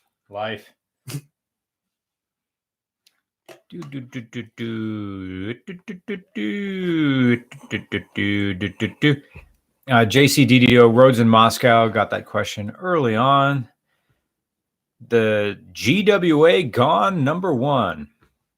I wear a XXL hat. How do you think I feel? Well, like me. I guess you get your hats on Amazon. Yeah, I got to get them flex fit, and like this particular style, like I can't find in store as a as a flex fit option. I gotta buy my shoes online because I'm at the minimum of 4E, and my New Balance sneakers are 6E. And my ski boots, which is a very difficult thing, are custom fitted to my feet. Paid extra for that, but I can ski now and they don't hurt my feet. By the way, they're Solomon's, which is weird because Salomon doesn't make wide hiking trail runners, but they do make super wide ski boots. Figure that out. Steph R, thank you for your generous donation. With the with the most recent release of the Supra, do you think Toyota might bring back the MR2? I hope, and they better not pull a CRZ with that. Do you think it would be more like the second gen, longer wheelbase, harder top, or the Spider? Look, I don't think the MR2 is coming back, because if the MR2 comes back, this is my prediction, it'll come back as a super premium car. But Toyota doesn't do low volume anymore. With the exception of maybe the Supra, they don't do that sort of thing. So to make a mid-engine car, it would be super cool if they do a budget. If they do a budget Ford GT, they do that sort of layout. They do have an OK V6, The one that was in the Toyota Crown and Toyota Highlander, that thing is a 300 horsepower engine. Yeah. If they make a lightweight car and give it that and just focus it as a driving vehicle, they got something good there. Change the engine dynamics. It's a double cam 4 valves. They already have that. And they put it around a light body, you got something there. You don't, if you make now it's tough making a light body these days, but I don't know, put a low pressure turbo on that thing. They may not do that. It may be just naturally aspirated, or they may have some bullshit blower. No, they can't really do a blower because the way the intake works on that. That's my, like, they got all their, they have a lot of eggs in this super basket, and it's going to sell because it has that name. And that's the thing. The MR2 doesn't have a racing pedigree at all. It has that rally car that never raced. The MR2 was never in any movies. So what exactly are they doing here? The Miata is better than it ever was. They finally have a hardtop Miata. So to come out with this, have it pass all the safety regulations, Toyota now is still successful, but it's not throwing dollars around like it was in the 90s. So find a prime built one, and that's all the fun you'll have. That's my answer. So no, I don't think they'll do an MR2. We'd love it if they did, but then who's going to really buy it? Because again, even in the first gen MR2 was a premium vehicle in its day. They never were cheap cars. Yeah, I mean, you got to wait for the value to depreciate a little bit for most people anyway, I would assume. But who even knows? Please recommend, Captain Overkill says, please recommend a cheap, reliable, all-wheel drive 6-cylinder wagon. All right. Cheap. Well, good thing you didn't say fast in there, because then we play cheap, reliable, fast. Pick 2. So you want cheap and reliable, which means you're going to get slow. But you want all-wheel drive. You're not going to get cheap in all-wheel drive. There's no situation where an all-wheel drive car is the least expensive option. And you want 6 cylinders. You're not going to get that. You're like, okay, an inline 6-cylinder car that came in all-wheel drive is going to be a Nissan Stagea, and we don't get that here. They did make some Subarus with a flat 6. You can buy that here. It's going to be the H6 something or other. I think it's a 3.8 liter. You can buy those. That's too much teeth. That solves everything. And I mean, it's going to be relatively cheap. You can probably get into one of those recent, like a really nice one for like $8,000 used. That's my answer for you, Captain Overkill. The flat 6 Outback wagon. It may not be the answer you want, but that does tick all your boxes. Hourly B, thank you for your generous donation. What is a positive or not stereotypical example of a bi-male character you guys can think of? The only one I can think of is Daryl from Crazy Ex-Girlfriend. Bi-men seem to be rare, at least in popular culture. See, the thing is, when you're talking about a sexuality like bisexuality, demisexuality, asexuality, is that to have that as a character, you'd have to find a way to push that into a narrative where that aspect of the character's upbringing is part of the character's arc. How would you write that in? You could have it as a throwaway line. I'm kind of honestly going Boondock Saints with this, where Willem Dafoe's character was kind of a throwaway line. I mean, it was a cheap gay joke, but it was just like an addition to the character. But the thing is, they kind of made the person act different after that reveal was made. This is an odd question. Have a read with this. I mean, it's a good question about writing, because like, how would you work that into a character? What is a positive, not stereotype example of a bi male character you guys can think of? The only one I can think of is Daryl from Crazy Ex-Girlfriend. Bi men seem to be rare, at least in popular culture. And okay. The first thought that I had was that if you want a really good representation of a bisexual character, then it has to be a type of character where their bisexuality doesn't matter. So that right. It's an aspect of their character, but it doesn't define them. So for that, I kind of feel like you end up having to look into video games. Like Mass Effect, Shepard, you can play as a male or female, and in that role, their sexuality, they can romance other men or other females. It's up to the player to decide, and you end up in a position where you can have these relationships with both genders, and that are represented in the game with aliens. So you get that alien strange, and it's just, I just, who Shepard gets with, like, sure, yeah, it's a part of their story, but it's not the thing that defines their character. What they're into doesn't define their character. So, I mean, it's almost like the types of narrative that give you a choice are the ones that tend to be really good representations. If this had just been about like bisexual characters in general, I could name any number of like female bisexual characters who managed to kind of escape being Flanderized into where that's the only thing about them, like Emily and Naomi from Skins, Willow from Buffy, Chloe and Max from Life is Strange, which people don't really, that's another one where, you can pick whether you're straight or not. The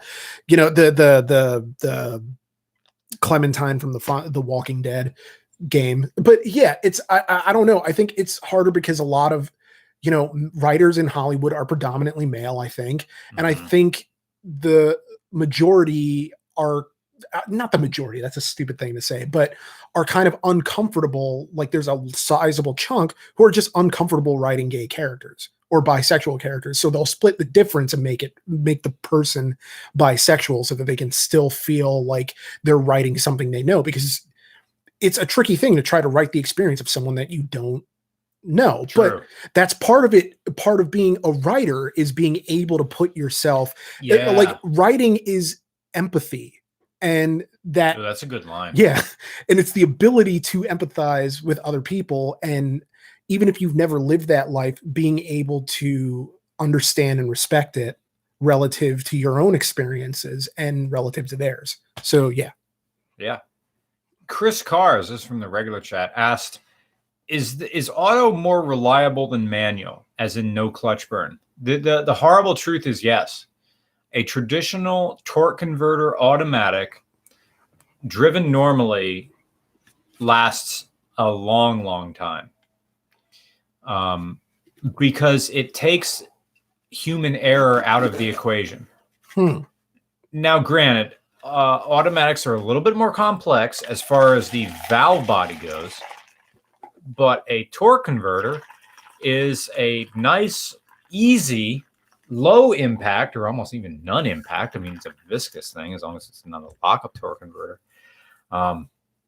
Tends to just run and run and run.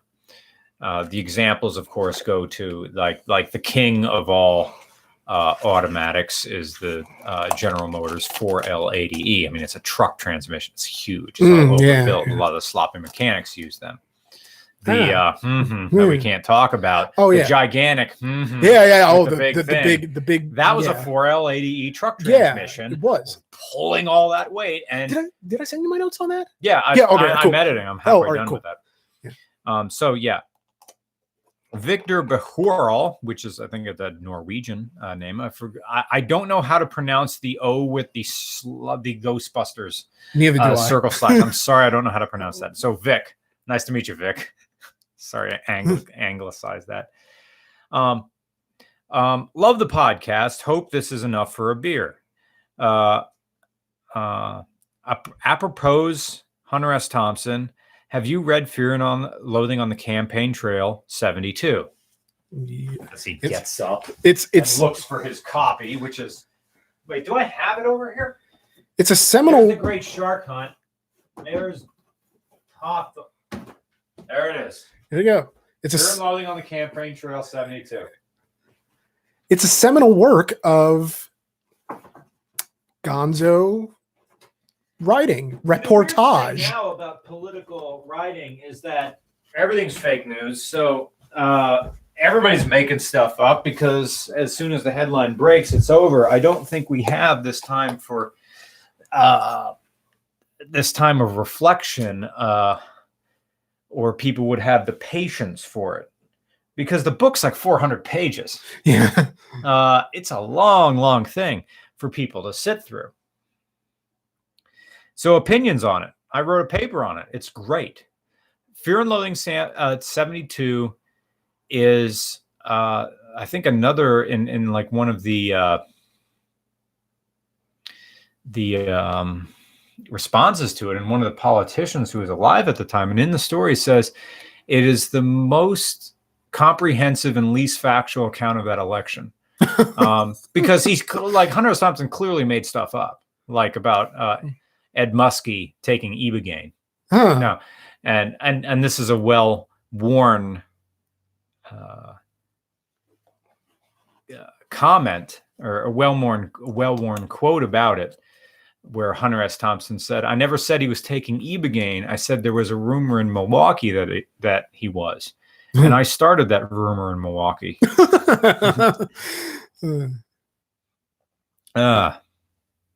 Rubber Duck, $20 Canucky stand. Thoughts on Campagna closing its doors? It's the company that made the T-Rex 3-wheeler. Oh, one of those boutique cars that's kind of like the Polaris Slingshot. It's like driving. It's like driving. It's a vehicle that allows you to drive motorin by it's the vehicle that allows you to drive Sister Christian by Night Ranger. If that song was a car, this is that. It's a 3-wheeled open top vehicle that you have to have feather cut, blow dried hair. Yeah. You have to have half heartbreak earring. Like just half a broken heart just dangling from your ear. You have to have a Coke nail. You have to have a Carrie Fisher Coke nail, pour one out, but still legit Coke nail in Empire. Yeah, what do you think she was doing on Hoth all the day? That was the perfect cover. Yeah. See, those like crazy cars that are really motorcycles, they come and go. They're bordering the line around kit cars, and I don't. Another one will come to take its place. I hope everybody got paid, and that's just how it goes, man. Thank you for your donation. Reek, WREEEK. I've got. Oh, it's a question for Roman. Oh, is it? Wow. I've got 2 easy cars for you, Roman. 2000 Mercedes C280 and a 1990 GTR. I lived with it in Japan. There's a story. So, like an RCR story? I mean, it's or just a general like, hey, this is a cool car. You should check it out. Because I mean, they do sound. I would imagine I would enjoy them. Like now, granted, I'm someone who is fairly easy to please, but I have been trying to be more distinguishing, of just kind of not really wanting to just give everything a rubber stamp of approval for not being like something that breaks down. So it's just, it is what it is. Like us, like Japan, people keep saying, come to Japan, come to Japan, come to Japan. I suppose on a long enough timeline we'll end up there. it's just getting up the gall. Yeah. And like knowing what the hell to do, because I got along easier in New Zealand than in the UK, but then again, everything was in English.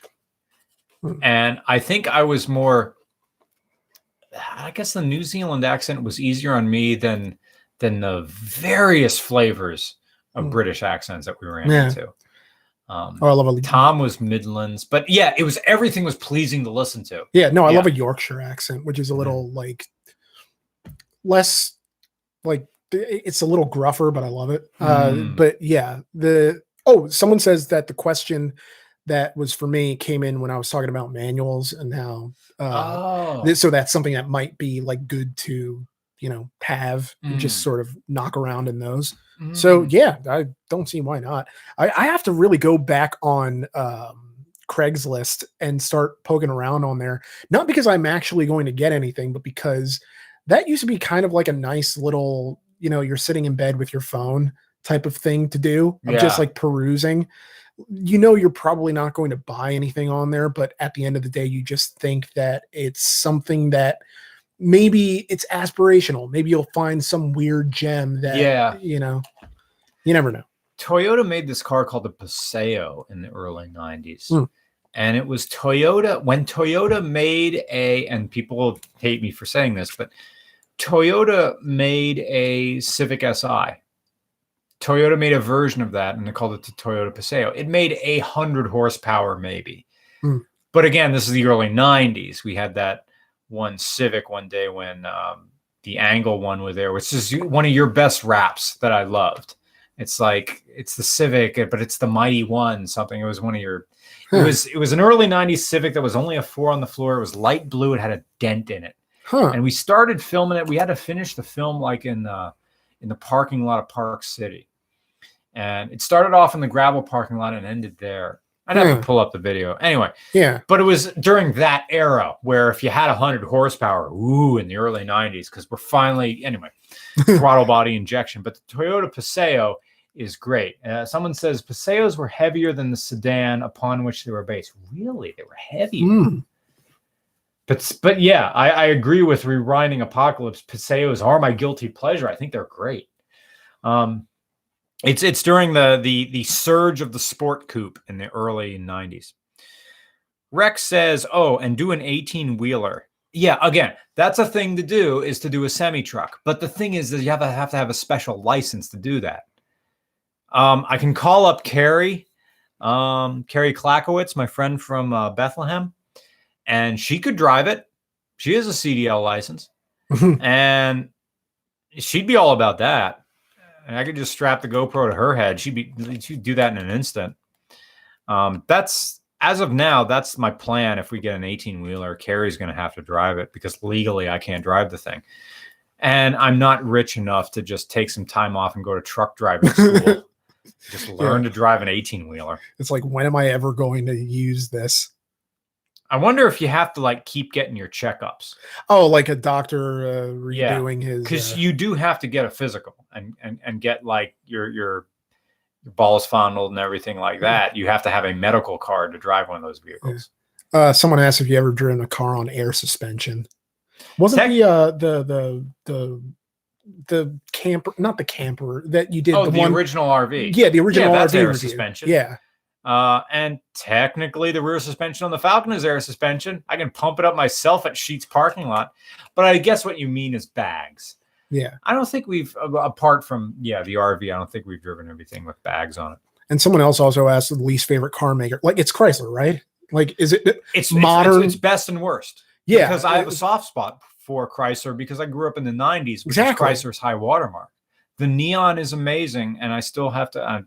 remember the Millvale neon? I got drunk and I got food poisoning, and I lost one of the greatest neons I ever driven. So I'm still holding out to find like a neon ACR or a Nissan Highline in manual to be able to film on it. It's going to get tougher as the years goes on. Yeah.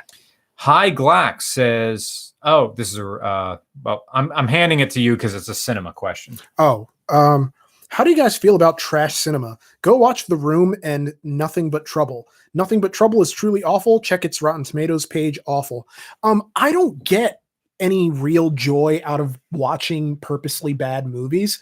Although I have seen The Room and it's kind of delightful, but The Room or the movie or the documentary about No, The Room, like the actual The Room, but it's something that I can't imagine returning to. Like if you can go on YouTube and get the clips of all the funniest parts and skip out on all the boring, meandering exposition or plots that go nowhere, because there's a bunch of them in that movie.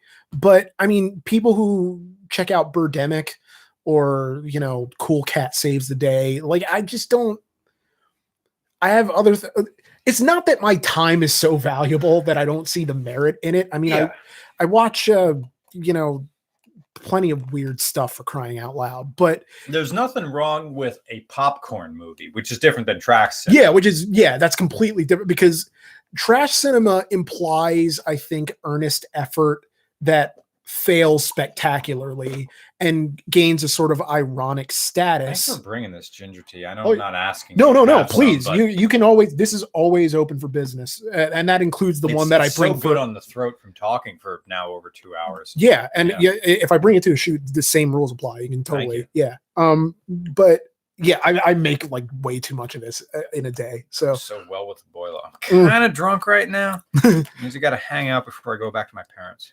Yeah. Finish doing my laundry. The what were you? Oh, trash. Well, that's pretty much all I had to say. There's like an earnestness, an effort that goes into it, but ultimately it fails and it gets that cult reputation. But I mean, I have no desire to kind of sort of wallow in those types of movies for very long. So I don't know.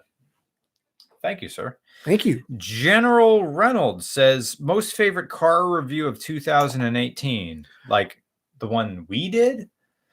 Well, I suppose the one we did, and then like other ones. My most favorite car review that someone else did is from the Smoking Tire that Zach Clapman did. That someone took an SN95 like yours and put a 2J in it. No one does that. It's like the best part about that is Zach Clapman in the beginning was still like excited and confused that someone would do this. I think that's my favorite car review that someone else did. I hope like when I'm on as of now, I'm scheduled to go on the Smoking Tire when I return from New Zealand. I'm taking that extra day. In LA to just kind of sleep. I didn't quite have, I don't remember how you were, but I didn't quite have a problem getting to New Zealand as I was returning from New Zealand. Yeah. Like I was expecting to have really bad jet lag because I got terrible jet lag going to the UK, and that trip was literally just half of what it took to get to New Zealand. Yeah. And for some reason I was just conked out for an entire day. Yeah. Like 24 full hours gone. Yeah. But in New Zealand, I was feeling like I should be tired, but I couldn't turn my brain off. And my body really wasn't feeling that tired. I just didn't really feel like going anywhere once we were there.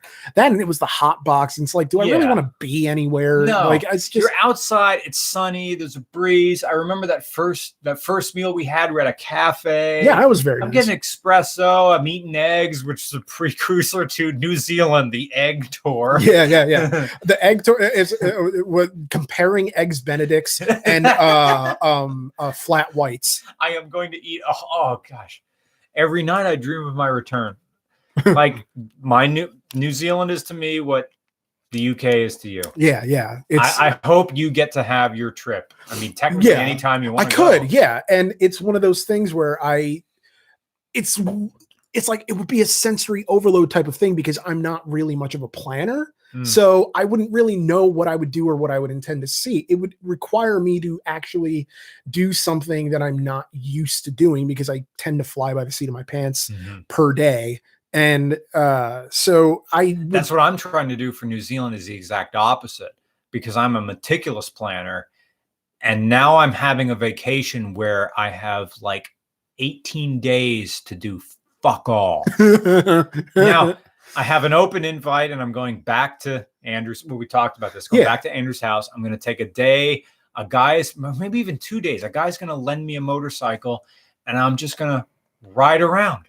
Probably. And this guy has a bunch of motorcycles. He's lending me an electric motorcycle. Yeah. So, and it has a range, and I can just drive around Wellington. The thing, and then an entire week at the Johnsons, where I will probably work on their house van. They bought a bus. They have yet to buy it. And then I'm going to work on that, and it's going to be weird. I'm going to be forcing myself to relax, but that's a country where you can nap like hell. Yeah. So, no, the country will make you relax. Yeah. It's just nice to kind of decompress and have that thing where you don't have to be on for anybody. So Crazy Ivan 2 times says, like the regular car owner Rift, who owns a side-by-side double barrel shotgun? What?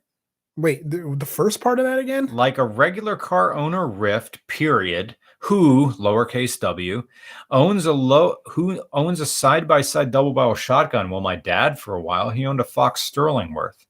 Huh.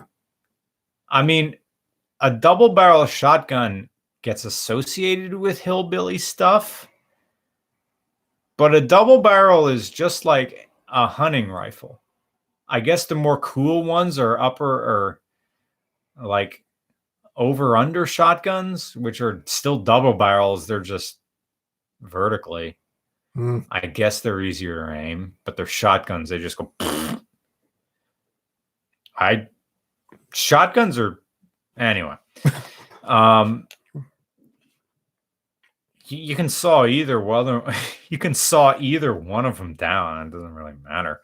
Nah. If you're gangster, Ed. Who owns a double barrel shotgun? Someone who's either shooting clay pigeons, where you can have a pump, you can have an automatic, you can have anything. Who owns a double barrel shotgun? I guess someone who just wants to hunt varmints for food, because they tend to be a little expensive, but then again they don't, because some double barrels they put some serious work into. Oh, the sign's about to fall down, I think. We have to let it. We have to let see it. if it does, because that piece of Gorilla Tape has been on there since the beginning. Oh wow, that's amazing. Hey, if it falls down, everybody's got to go. Oh, that's a great ad for Gorilla Tape. If that's literally like been the on same tape yeah. since that sign was made back. You can see all the residue from our side on the top of the laptop, and even I taped right over the webcam on the front of that, because I never used it. And people can't entirely read the sign either, just no longer accepting super chat questions, and then the rest of it doesn't really matter. Yeah. So it's just like this will be our DVD logo hitting the corner. I swear I saw it go to the corner once. The best one is like this band bus or school bus where they see it happening on the screen and the entire bus erupts. So second question from Crazy Ivan 2 times is for you. Oh, wow. I like, whoops. Wait, the second one? Oh, the second one. Yeah. Nick, what is that shirt from? It's from Red Dead Redemption 2. It's an ambient dialogue where, so you're just walking around and there's someone talking, and it's this British guy who's looking for his friend Gavin. So, has anyone seen Gavin? Has anyone seen Gav? And it happens throughout the game in different places you go to, and it became this sort of meme. And a lot of people are annoyed by the guy, but I find him kind of charming. And so I don't know. I wear it in the music video for It Starts Earlier Every Year. And it's something that I just kind of happened to be wearing that day. And people were like, oh, where'd you get that shirt? Well, I got it from Redbubble because I know what the sizes are there. Mm-hmm. Like, because different clothing manufacturers, the sizes are different. I'll be like an XL in one place and a medium somewhere else. But in Redbubble, I know if I get a large, it's going to be large and it'll fit me and not be too tight or too loose. But yeah, it's one of those things that, to my knowledge so far, because I finished Red Dead Redemption like 2 months ago and I haven't been really touching it since, is that it's a thing that has no solution. Like, he goes around asking for Gavin, and it's not a quest. it's not a quest. He's not a quest giver. You can keep running into him at different places and in different times. I think after you see him, there's a certain number of in-game days that have to pass before you can run into him again. Mm-hmm. But there are plenty of people who are just out there who are nut jobs who aren't quest givers, like the sun worshiper guy who somehow survives via photosynthesis, or at least that's implied. It's just like incredibly weird. So yeah, I don't know. Great game. Since I haven't played the game, I don't plan on getting it. In Red Dead Redemption, is there a food meter? Do you have to eat? You don't. Well, okay, yeah, you do. Well, in the way that you would do health in just about any other game, except, food here, you can hunt for your food, you can buy your food. You cook your food at campsites. Okay. Although I guess you don't have to cook it if you buy something like, oat cakes or whatever, or you go to restaurants, they'll make you a pot roast. This sounds like a time vampire of a game. It is, but it's funny how easily you kind of fall into it. Even balancing the books of your gang, which balancing the books is probably saying too much, but basically you're the bookkeeper, or you take over as bookkeeper of the gang, keeping track of like who's adding what to the overall take of the gang's pot. Mm-hmm. And then you are kind of designating what you're going to use it on, of camp upgrades, other things. It's just, I don't know. I think you can go through most, if not all of the game, avoiding those aspects of it. You have to eat and you probably have to sleep and you have to bathe. But other than that, it's like you can mostly pass by like the day-to-day minutia. I don't think you have to like deal with the camp's finances in any meaningful way. But yeah. Cole Donnelly says, just unsubscribed from over 100 YouTube channels except yours and 6 others. Wow, you're subscribed to 100 YouTube channels? Oh, there was a second part to, or a third part to Ivan 2 times. Oh, I'm sorry. Thank you for reminding me. Yeah. What would make for the best Mad Max car? Like in real life? I mean, that Defiance Charger was basically a Mad Max car. Yeah. A car that exists in real life that would work during an apocalypse situation that is an internal combustion engine. I guess it would probably have to be some like diesel, but that doesn't need. Yeah, I immediately thought of that as well, except that's a limited production military vehicle, and you're not going to be able to scrounge parts for that thing. I would have to say, let's say, since we're in America, it's going to be an American vehicle. It would probably be something that runs off a Chevy small block, and it would probably be a K20. It would probably be a K20 Blazer, because it's not just the K20, it's other things that used all of the legacy parts from GM. And that was one of the tricks of Justin Kramer being able to win last year's Retreat from Moscow rally, because he drove a 1963 Chevy Impala, and even though it didn't have a small block, it had a 230 straight 6, he was still able to find a replacement engine mid-rally and swap it, because they're plentiful. Like the GM legacy parts, you just trip over them. So it would have to be something that could be repaired for as long as possible. So in that sense, a car that was in production for long after it should have, and had just parts swimming across, like raining down over the country, it would probably be a K20 or a derivation thereof, because you could replace everything in that car, and you could keep welding the frame back together, and that would probably be your way. And in fact, Justin Kramer was kind of worried. He said, I wouldn't use a Yugo for the car rally. He didn't explain why, but then I thought about it. That's a car made in the former Yugoslavia. There are no replacement parts. This car has to perform flawlessly. Yeah, or else the whole time, or else we're just going to stop. Cole Donnelly, just unsubscribed. Well, thank you for sticking with us. Thank you. Thank you for making the audition, for letting us get the audition. Yeah. Iced Ink. That's kind of one place I kind of want to walk by. Speaking of the UK and making the audition is Abbey Road.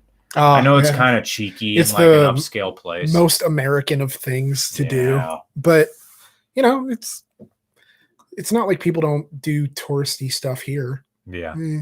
I stink. Hello, I stink. Not dead. Nearly lost my toes. Ooh. Never thought I'd say this, but I really missed Waco. There's some non sequitur stuff here. Take this cash and we'll grab beers if you ever make it to Dallas Fort Worth. Eagles Canyon Raceway in, can't pronounce this, Decatur? Decatur. Ah. Sorry. Decatur. Just saying. Well, thank you very much for the cash. We will put it to very good use. I don't know how you lost your toes. Or almost lost them. I hope you didn't get frostbite. That's maybe this was a question that popped up during ski talk. Maybe? I guess, yeah. I'm not sure, but yeah, that was. I mean, oh yeah, because people are talking about gallon milk and iced tea as I scroll through this. That's where the chat is. Yeah. Scrolling down there, I think this is where I put that sign up. Take care of your feet, people, and it comes full circle back to the foot stuff. Reek, thank you for the donation. Ever mix in a liquor or spirit with your cereal? I can't say that I have.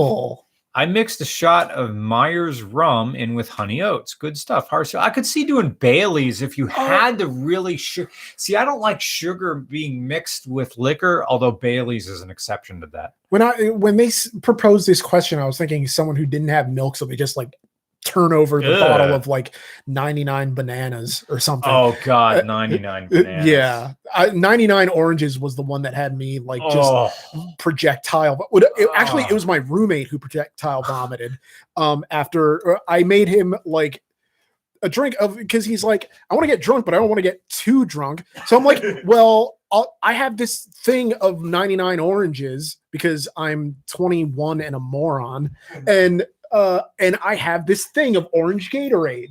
They'll go great together, and you'll get to keep your electrolyte balance. It'll be great. And no, it ended in cleanup. So, was it projectile vomiting from one drink? Yes. And it was kind of like projectile in the sense that it was almost an immediate, like it got down, but then it came right back up right away. So, yeah, it's just, I don't know. I did a lot of stupid things in college and a lot of stupid things in life. Ugh, sheesh. But does Pennsylvania have Meyer?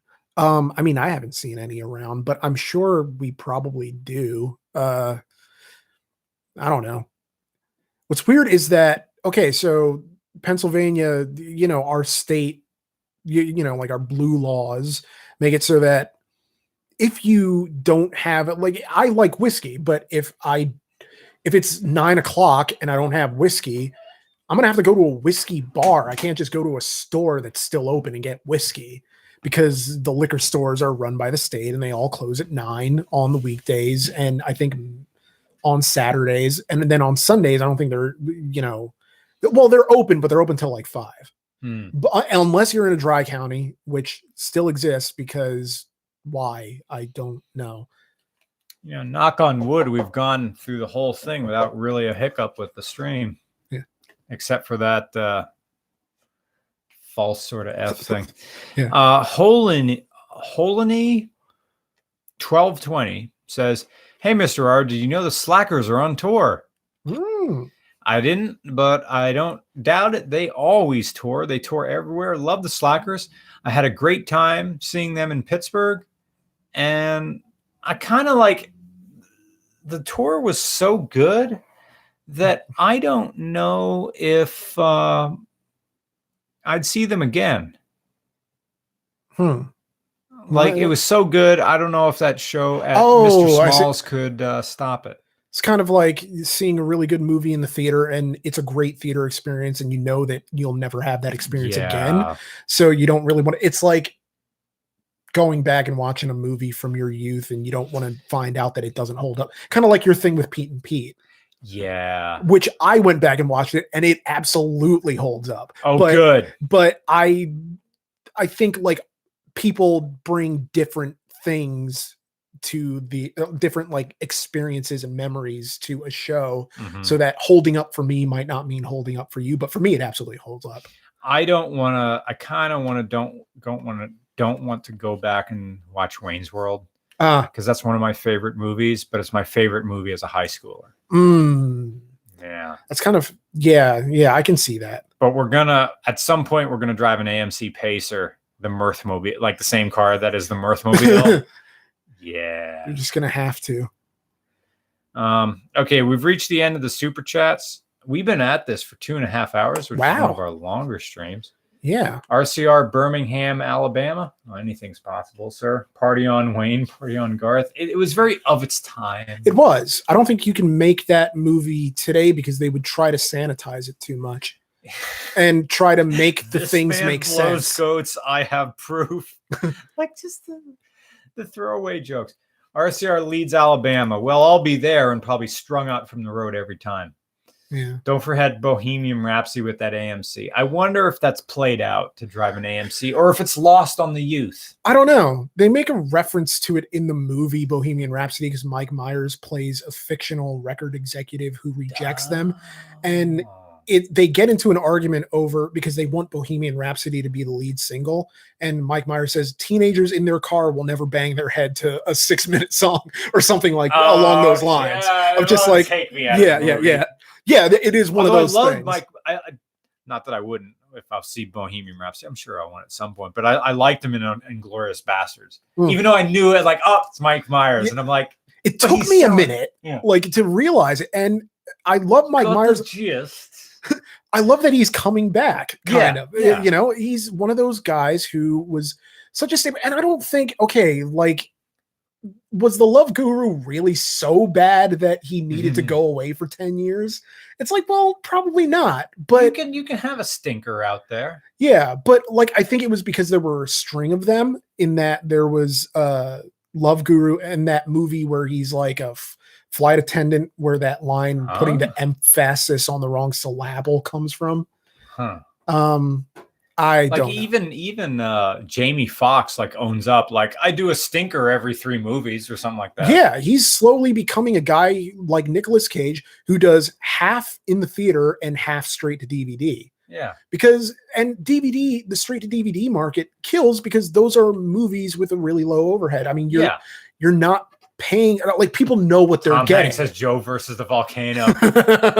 Dude, I remember watching Joe versus. I think I managed to watch that entire movie over 2 sittings on like afternoon TV in the summertime. I finally pieced together that movie.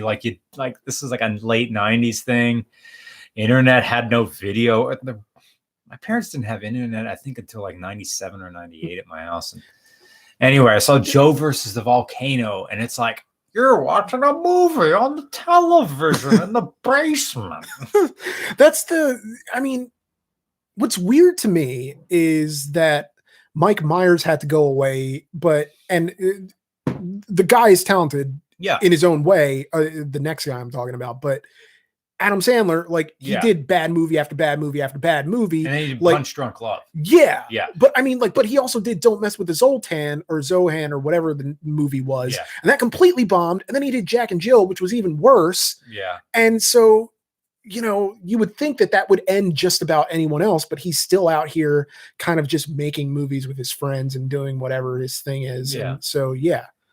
They, as a super chat says, how do I tag myself? I don't know if that's a meme, but thank you for your donation. No, I think they mean like in the chat of like if you can tag yourself in the chat or I don't means. But thank you for showing that. Yeah. We got to wrap this up. This is 2.5 hours. I hope you enjoyed this. Oh yeah, absolutely. You'll probably hear from me doing live streams in Potato Vision with this tablet out on the road. just as updates, as I'm going on the retreat from Moscow that starts next Tuesday.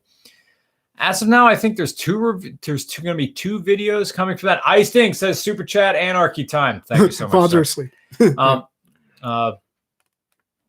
And thank you to everybody who donates through Patreon. You're allowing regular cars to exist as a much larger YouTube channel as it is. And through donating through Patreon, you fund our travel budget so we can come to a town near you.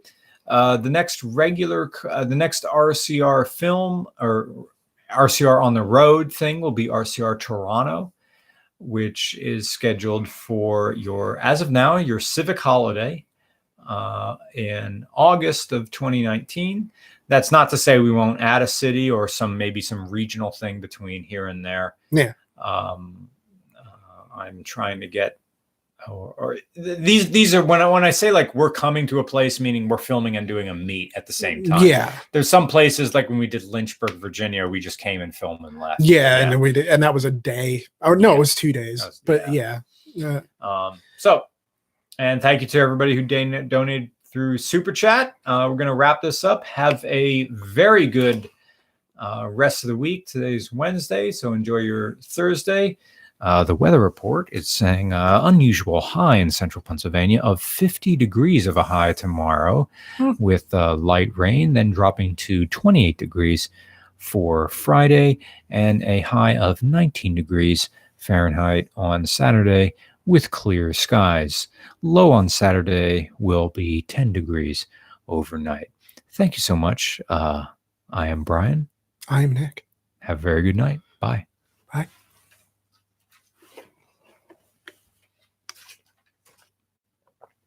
Oh crap, we gotta film in that weather on Saturday. Yeah, we gotta film. Oh, nuts. This is like post thing. We're just waiting for this Zoom to finish.